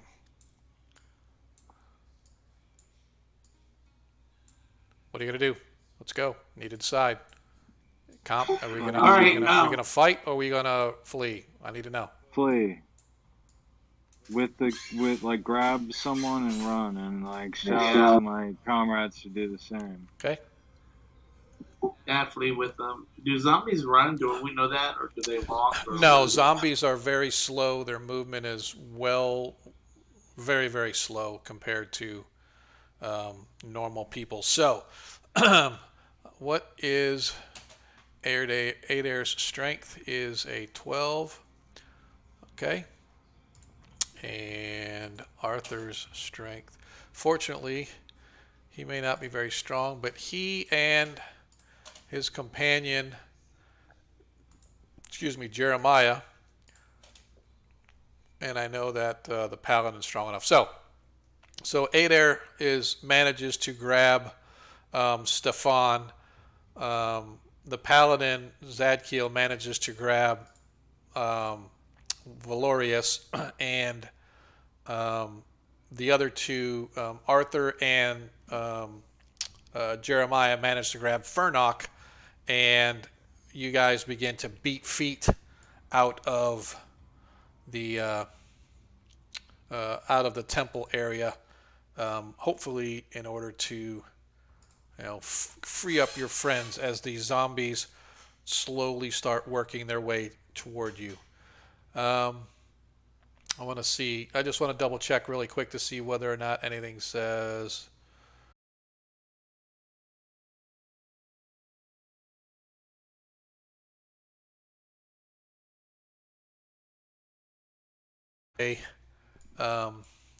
back to the entry.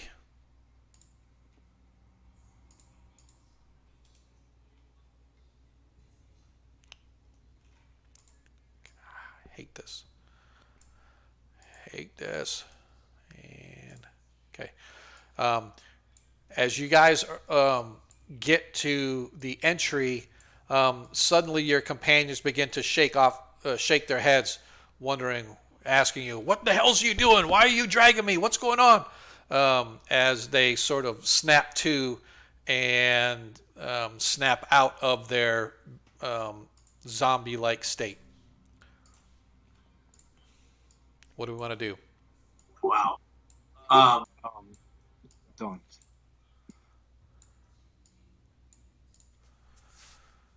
What to do? I go, there were a bunch of zombies that were coming, and y'all were in a trance of some sort, of some evil trance, and you became under its spell. But there are still...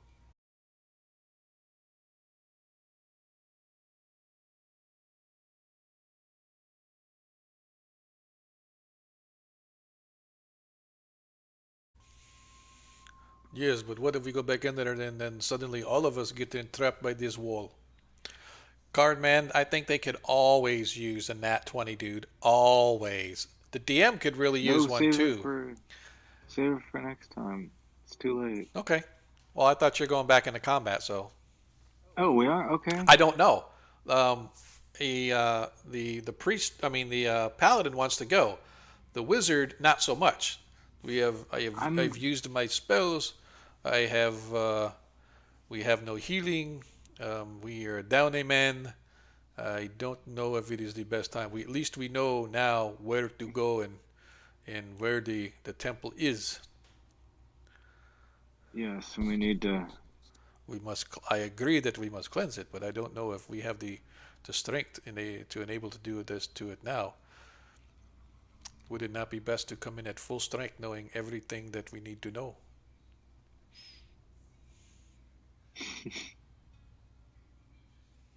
Uh, I mean, what say you, companions? I believe. Yeah, this is going to have to be between you two because I can't play the part of Yeah, all the other characters. You know what I mean? I don't think we have the strength to fend off this army of undead. There's going to be a powerful priest of some unknown devil or demon behind this. We need more help from the temple. We need to send for help from afar. We need to rethink our strategy, but we need to strike soon. I agree. Well, then, if we are not going to fight them, we need to report to the nearest clergyman to assemble, have them assemble some type of anti-demon group of something to Perhaps, banish this perhaps, kind of evil. perhaps the priest would know what those symbols were. You know what these symbols are, right? Maybe he has books that, or they have a library. We can do some research. Perhaps they are familiar with these symbols and they would at least know of what we are dealing with. That is also a good idea.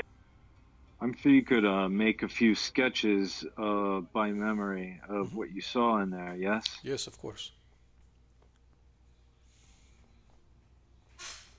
It's very simple. There's a very spiral design, and a triangle looks like a pyramid of some kind. So I'm sure that there has got to be, if this is a known deity or entity, I am quite sure that we would be able to find it. Maybe not in this remote location, but perhaps the people that are in charge of enough experience that would help us.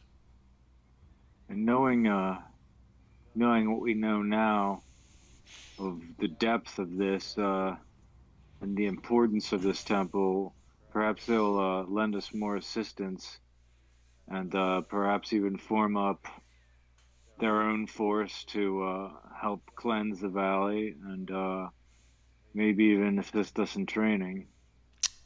This is perhaps a good idea. We should go discuss it with the clergy and the town. The Okay, yes, those that and run then the we can keep. kill two birds with one stone. The others can rest while we get information that may Yes, this is a good idea. Two evil birds. Yes, remedy the evil here. it's a good idea. I think. Very well. Okay. As it shames me a little, I will go. Haha.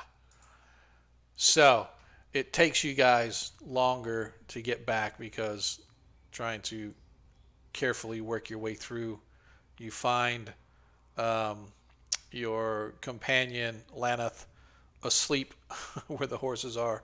He is really, really beat down pretty bad. But eventually, you guys find yourselves back in your favorite hostel as you find yourselves once again in the Inn of the Welcome Traveler. The tavern, I should say, next to the Inn of the Welcome Traveler. Come on. This is absolutely. I hate it. Hate it with a passion. Don't look so sad, Zadkiel. We'll soon be back there, removing evil from bodies. How do you put it? liberate the soul from the Very body. good. You guys find yourselves once again back in the tavern next to the inn of the Welcome Traveler. Ales in front of you, food in front of you, aches and pains from the day's events beginning to wear off. The bartender and the bar girls treat you well as the tavern is once again beginning to fill as the day's light begins to fade over the horizon. Another day's task complete, but not yet finished in its totality. You leave word that you wish to speak with the Castellan, or at least the Castellan's advisors, or whoever runs the keep as far as the soldiers go. Speaking to some of the soldiers, you find out that the Castellan, his lordship, Diamarito, typically he deals through the captain of the watch, and the captain of the watch is Artisan Sade. So he's the one that's typically like the military advisor to the Castellan. He does have an advisor, Prelate Dunbar, but nobody usually deals with him. Whenever anybody deals with the prelate, it's typically he's standing at the side of the Castellan, like when he's holding audience and whatnot. So you've left word with the corporal that you guys have come to know, Barnabas. He's the one that typically greets you guys as you come in and out of the keep, taking your names down, ensuring that you stable your horses properly, and every time, regardless of how many times you've come in or out, he reminds you of the no magic and no weapons, and keep your horses in the stables, etc., etc. So Barnabas has agreed to pass the word up to the captain, again, whose name is Artisan Sade. He has agreed to pass the word up that you guys wish to see him. And so, as another chapter slowly closes itself, or another chapter of this story begins to close itself out, you begin to review everything that you guys have found for today, which is a lot, but it's really not as much as you had hoped. Once again, you know there are undead there, but now you have something to bring to the clergy and to those that run the keep, that there is in fact a dread evil festering in the caves of chaos. Perhaps they are the reason why all of these evil humanoid bands have come together to live in these caves, or perhaps they are merely another set of occupants taking over those caves. But regardless, whatever remains, you know you have to go back again to face that undead army and their wicked masters. But that's for another time and another session, which brings us to the end of tonight's journey. We appreciate everybody who has stuck with us throughout this adventure. For those who follow us, you know that this typically is when we shift over to the after party. The difference is that for those that haven't followed for a while, our after party changed a while back, in that if you come to our Discord channel, we have an open channel, right? Typically when we game, we have a game channel specifically just for 1E1 shots. We have a voice channel specifically for our Parentland Adventures on Friday nights, our 5E game. However, it was brought to us, and I want to say it was Cardman. Was it you, Cardman? If you're still out there, I think that you may have thrown this bone our way. If not, it was one of our regulars, saying that we should have it in an open chat. And I thought that was a fantastic idea, so I created an open chat channel. Well, I've had an open chat channel, but what we're going to do now is on our Discord, I, at least, as well as our players and any that can stick around, are going to shift over to the open chat, And then if you want to join us in our after party, you are more than welcome to do so just by coming to our Discord. You don't even have to be a follower. You don't have to be a subscriber. If you are a subscriber, you will automatically be added to the subscriber roll and you get your own voice channel and your own chat channel. If you're a follower, you would have to let me know. If the like I said, if you're a follower, you're going to need to let me know, and I need to verify because there is a follower role as well. But Discord automatically will put you in the right role as long as you have a sync going on between Twitch and your Discord. So let me go ahead and shift over to the after party here. And then, guys, if you haven't already shifted over, I'm going to go over to the open channel for voice channels. And now I have shifted over. So if you guys want to join us, just hit the Discord, come on over to the open chat, and we'll discuss tonight's game, anything that's upcoming, what other things that we need to do. I owe the party some experience. So I think tonight, you guys, I'm going to open up or get my, let me go to my documents. Hey, man. Adair wants to, I would like to have Adair, if there's any kind of like outgoing, like mail, like be it like monthly, bi-monthly, whatever. Yeah. I'd like to send a letter to like my superior, like kind of priest who mentors me. Yeah. As far as like guidance and like a continuance and like, you know, further into my office or his office. Okay. So just as like, you know, just sort of like tie in with like having like the experience to not, and you know that he needs to train. Yeah. Gotcha. Yeah. That'd be cool. That'd be very cool, actually. I wonder if they have. Yeah, see, they don't even. I'm looking. So I have this automatic like experience calculator, but a lot of times they don't have the creatures that you guys fight. So I wonder if they have. Maybe I'll just do like you guys fought 3 ancient red dragons. That get experience for that. What do you say? Oh. I was hoping they had like brigands or bandits or something like that, but they don't have that in here. So let me see if they've got it in the monster manual. I know they used to have brigands. I don't know if they have bandits. How much XP would the 3 dragons be? Oh, it'd be a whole lot. You guys would be like really high level. So yeah.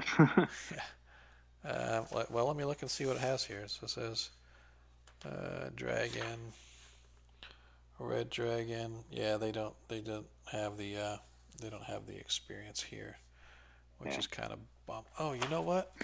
What else? In the so tonight's session was pretty decent, man. At least we got a little combat in. We got a little bit of adventure and experience in. Yeah. Yep. So Move the claw on. Zerathon! Hey, man. Well, after party another night. All right, dude. See you later, man. Appreciate you hanging by. Yep. Zerathon Anon. Josh, it was a good stream yesterday, by the way, man. I didn't realize you don't sound anything like you look, man, at all. That was kind of funny. I looked up. I said, "Oh, I know that dude. I've heard that voice before." No, yeah, that was you, wasn't it? Yeah. All right, so let's see if they've got it in here. I bet you they don't. It's really gonna irk me. We really need to get someone to join the chat. Yeah, it's okay if they don't want to come over. It's totally all right. I mean, we got eventually, yes. So you know what I mean. So we're up to 103 followers. Woo! I'm trying to. It's like slowly but surely. If I can get 1 or 2 people to follow on a stream, all I ask is that you guys pass the word out to your friends. Tell them to come check us out and follow. You know, hopefully they'll enjoy the stream. I know we have a good time here, especially when we got all the players and got things going on. But I think I'm already planning for the next adventure for you guys. So I'm think it's going to be a good one. I think you guys will enjoy it. I'm really kind of disappointed in here. I look in the DMG. I look in the monster manual. I could have swore they used to have brigands and bandits and stuff. but they don't anymore. They do it under humans. Is it under humans? Okay. Yeah. Look under human, and they should have all types of different. Yeah, that's what I thought, but I don't see. No, Gollum, Gorgon, Groaning. It could be man, man. Yeah. Or men. Yeah, it might be men. I think you're right. Yeah, that's all right. I'm gonna look and see. Okay, let me go down and see if there's anything under. Merman. Yeah, I'm just looking right now. I'm looking at a DMG and they don't have anything. I'm gonna see if they have it in. Oh, you said DMG. I'm sorry, I was talking about Monster. Well, I was gonna do the Monster Manual I'm looking at doesn't have the. Sorry, I'm scrolling through here. I can't do two things at once. I'm gonna go down. That's one book I don't have like any familiarity with. Yeah, I mean, I was looking in. I don't know shit about monsters. Yeah, so here they've got like, they have one thing for monsters, but it's like sea pirates and stuff, and I don't want to. I would rather see. Yeah, so they have men, cavemen, merchant, pilgrims. All right, so it is under. Yeah, it's under man. Yep. Brigands, bandits, buccaneers, cavemen. Yep. All right. So here we go. I'm just going to use, but see, it doesn't have their experience, how much experience you get for it, which is what I was looking for. And it's usually it's a man. Yeah, that's what I was just. Usually the level by. Yeah, I know. Yeah. So, all right. So I'm just going to use this one here, and number appearing is 10. And we're going to have here, it was 4, 4, and then 5 and 5, and then men. I think fourth level is like 400, fifth level is 500, first level is 100. I could be wrong though. Yeah, I'm not going to do it that way. I'm doing it on this sheet. And it basically gives you a base experience and then 1 per hit point.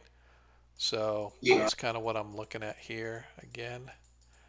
So this is about the bad. I mean, this really isn't that bad. So here there was 1 and he had 12. And then here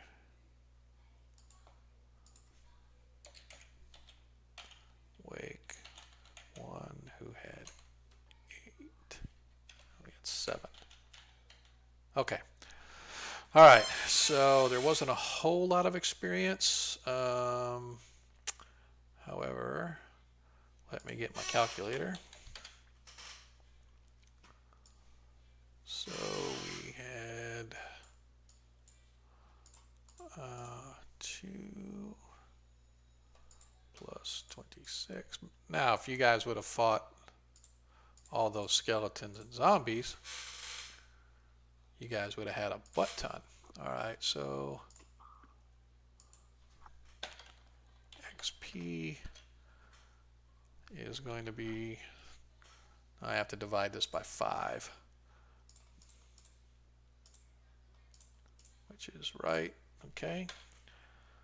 So everybody gets 46 experience for the fight, and then for the treasure. Let's see. We have the. Oh, I forgot to look. I wonder. I'm going to go back and look if those amulets. I don't know if they had. I don't know for sure if they had the how much they're worth for that. So let me find those.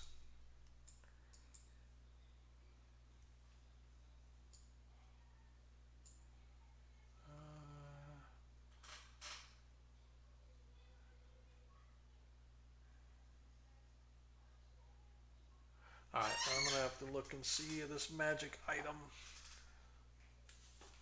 what the experience is, because there were 4 of them. So,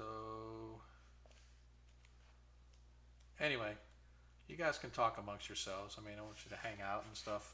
What What'd you think of tonight? Was it okay for you guys? I mean, it could have been. Yeah. Could have got pretty. Could have got pretty bad. Real good. Could have gotten bad quickly, I think. I'm glad we ran away from like the 30 zombies and skeletons. There was like a Warhammer There game. were actually 40 of them total. Yeah, 20 each. Yeah, that was I think we could have handled it. I think you could have too. Yeah, if we had like a unit of Reichsguard and like a steam tank. All right, so where are the? Oh, there we go. Let's go. Miscellaneous amulet.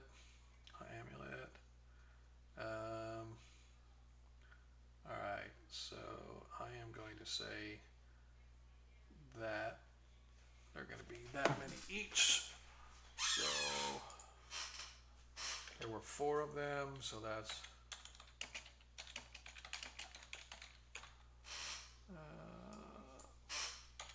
okay. Oops, now that'd be divided by 5, so it's going to be okay. 200 experience for the amulets if you sell them. I'm assuming you're going to sell them. So you'll get basically 200 gold apiece for them if you sell them, but I'm just going to mark this all down. You also got 11 plus 80 plus 100 plus 175 equals 443 divided by 5, 89.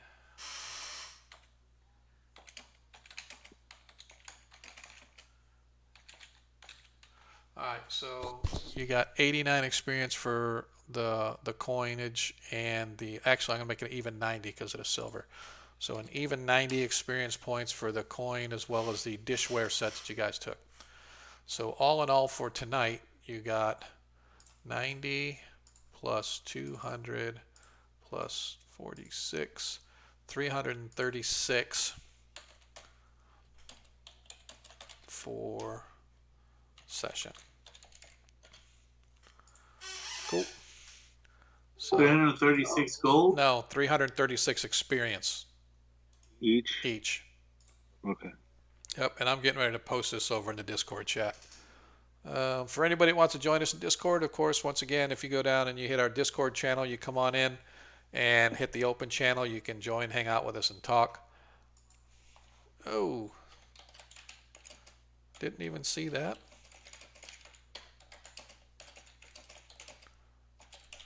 Lathor came back. Okay.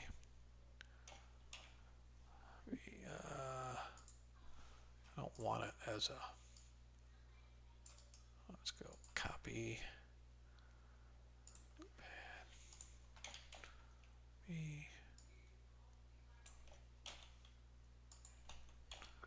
All right, so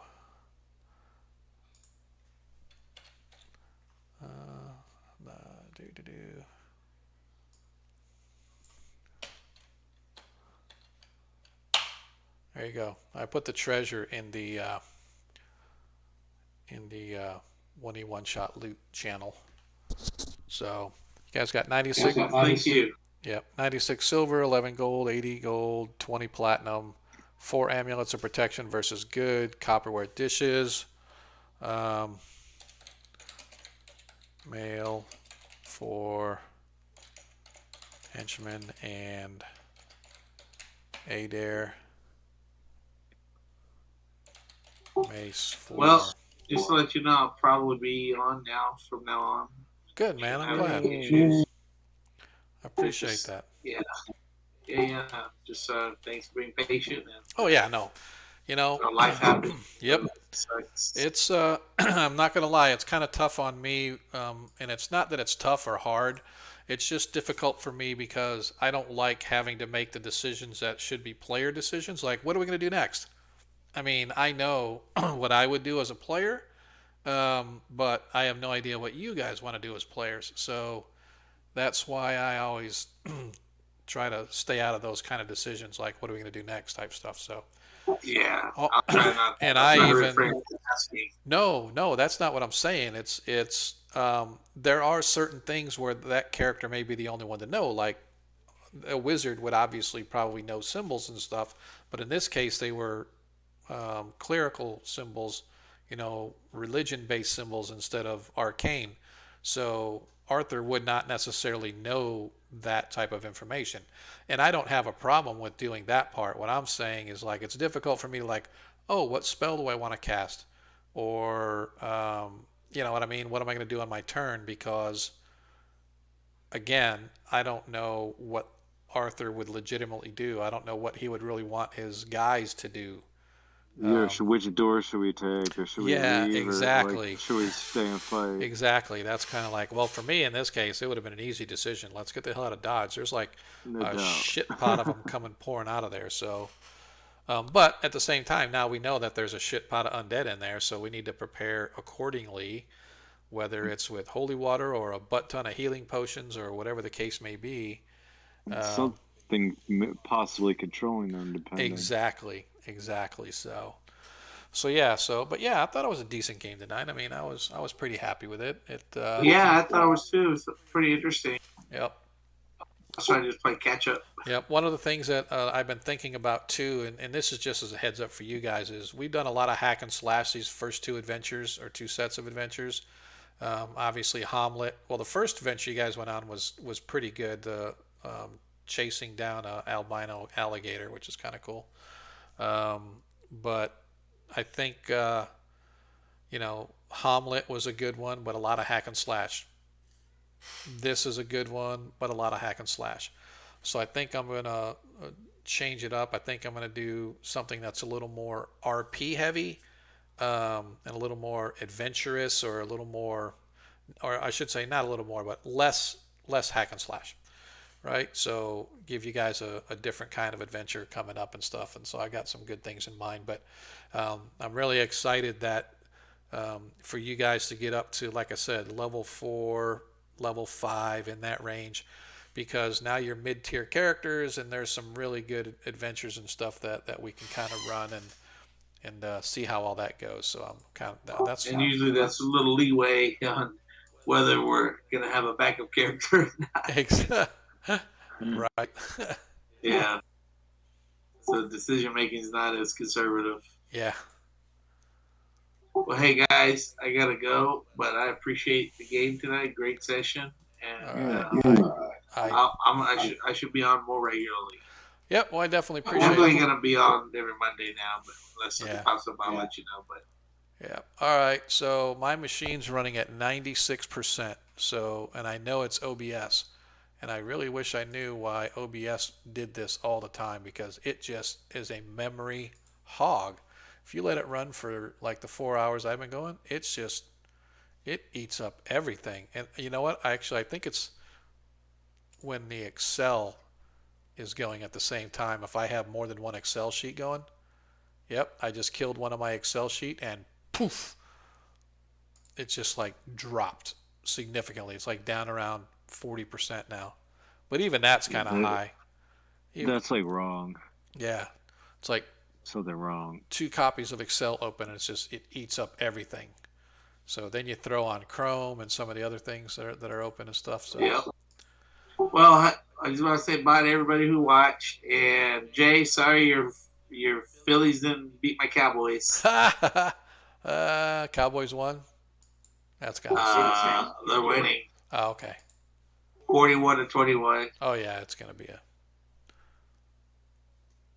I don't know why this is not. It's all about Justin Tucker. Yeah. Yeah. Yeah. Dude is amazing. Yeah. All right, guys. All right, brother. Good night, man. We'll see you next time. All right, man. Thanks for having me. Yep. Bye, everybody. See you, guy. Yeah. My mom will be like wearing like a Tucker jersey like for the game. Yeah, that's pretty awesome. You guys in Baltimore? Like, yeah, for sure. Oh, okay. I didn't realize that's exactly where you were. That's pretty awesome. Like Baltimore County, right? Like north. Yeah. Yeah. It's like I got an alert on OBS like skipped frames. Yeah, it was probably getting 96 is a kind of a lot. What's that? Yeah, that's That's what a I'm saying. nice And ex- but when I look at it now, it's like, oh, it's nothing now. It's running a little bit, but this is what I'm used to, about 35%. When I'm running OBS, I'm expecting about 30% because I got it, everything channeled through OBS and stuff. So it's where I want my anything that I'm doing on my computer. I want OBS has priority over everything and stuff. So trying to keep that stream up stuff. What does that stand for? What's that? OBS. Good question. Something broadcast, something or other, software or whatever. Mm-hmm. Online broadcasting software, I think is what it's called. So Cool. something like that. But OBS is just what I use to connect to Twitch and stream everything, right? So it's got I connect Discord to it. So our Discord, whenever we're talking on a channel, it comes and it pipes through. So whatever is coming through my computer, I pipe out to Twitch and stuff. Mm-hmm. So once again, nobody entered our giveaway, but that's okay. I'm gonna keep on doing it because I used to get a few people in there, but not really sure. Hey, Armin, what's up, man? Go away some of these funky old Citadel models I don't want. Oh yeah, hey folks, open broadcast. Yeah, exactly. I don't know. Yeah. Oh no, that's okay, man. We're not too late now. Armin, you know what? Since you tried to enter, I'm going to give Armin as being the winner because he is the only one to enter. That's justice. Armin was the only one who entered the raffle. Therefore, oh, dude, no worries, man. No worries at all. It doesn't bother me. It's just nice to have like the company. Really. Yeah, exactly. This is not even worry about it at all, dude. Trying to. Why is this? All right, this is really ticking me off. Let's go here. I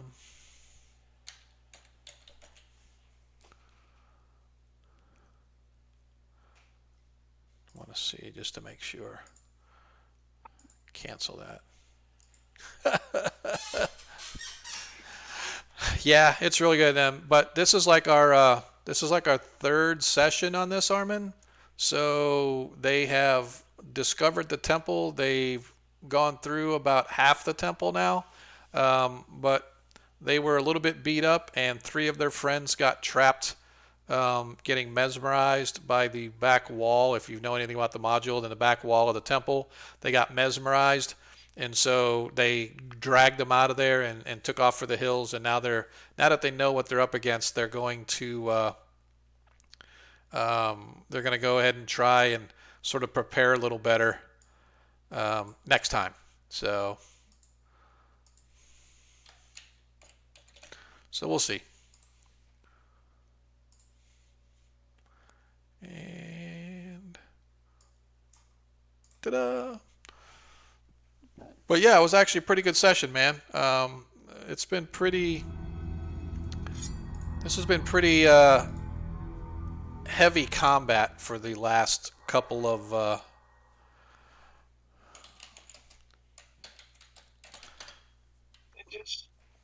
no one's been able to like make it for a long time. Yeah, no, it's like we've only had we're about to have them back. Yeah, it's just like we've only had 1 or 2 players the entire time, the last 3 or 4 sessions, and it's really been tough as a DM, especially having to run their characters for them because they need them all. I can't just leave 1 or 2 sitting back at the keep while 3 guys go off and explore the. Well, I could, but it would be very difficult. So next week, however, we are not gaming.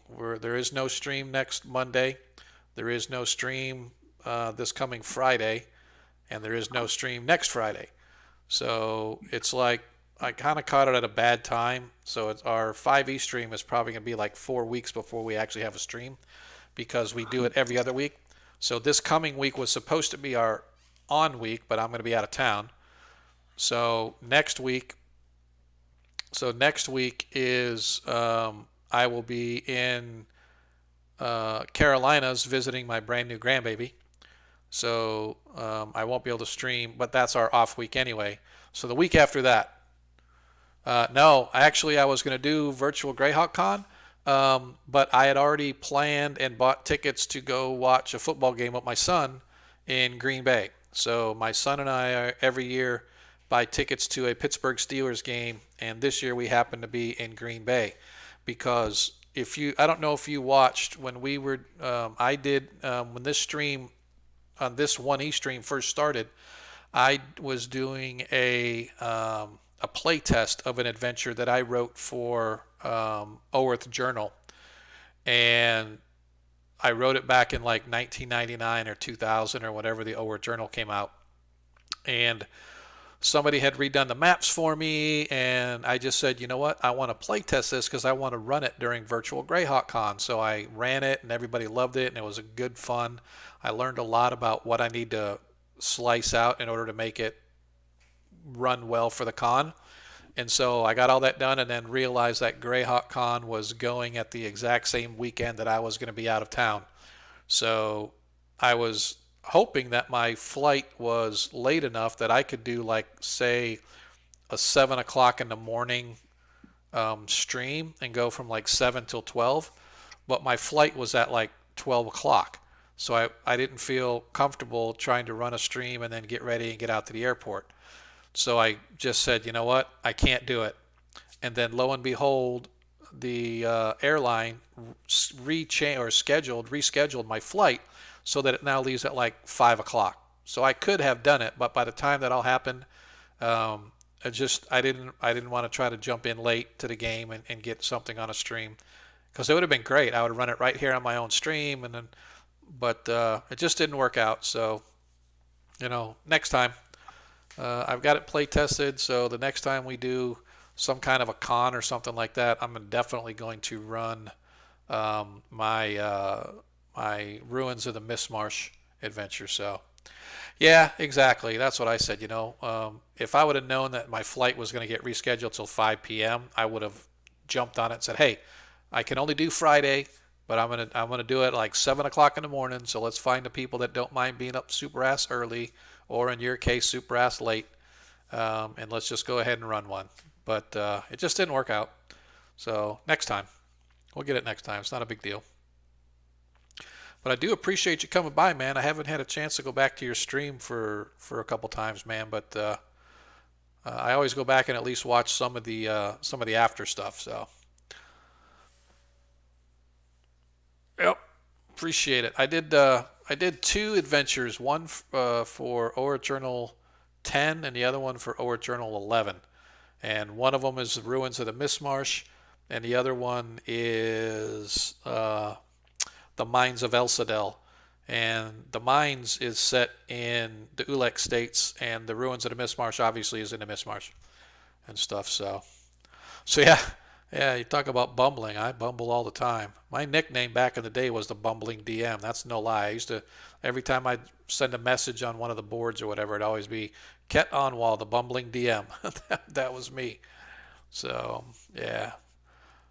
But anyway, I appreciate everybody that's hung out with us tonight. It's getting kind of late here. I hope you guys enjoyed it. As a reminder, there is no stream next Monday because I am out. And there will be a stream, I think. Yeah, the following Monday I'll be able to stream because I'll be back from Carolina by then. So we're going up for the week, coming back either Saturday or Sunday. So the Monday after that. So yeah, man. So I definitely, like I said, I appreciate you guys hanging out with us for a while. But I think we're going to get ready to sign this thing off. I always like to do the after party for two things. Number one, try to get people to come into our Discord. That's kind of weird. Okay, I'm still here. It's like my Discord shut down or something. I said, am I still streaming? That's kind of funny. Anyway, so I like to get people to kind of come in. We're trying to get people. I think last session we had one person come in, but as a reminder, if you guys want to join us in the after party. We're always in, and it's kind of funny if you watch Lord Kazumba's channel. they do an after party now after his stream. Everybody goes from his channel to the chat, which they have always done. They just never announced it on the stream. But they announced their after party and stuff, and so they don't do anything on his channel. They just do it all in Discord chat. I actually leave it up here on the channel just because I'm greedy like that, and I want to get all the hours that I can. I don't stream quite as much as Kazumba, but yeah, join us in the open Discord on our Discord channel. And anyway, I'm just rambling now. So once again,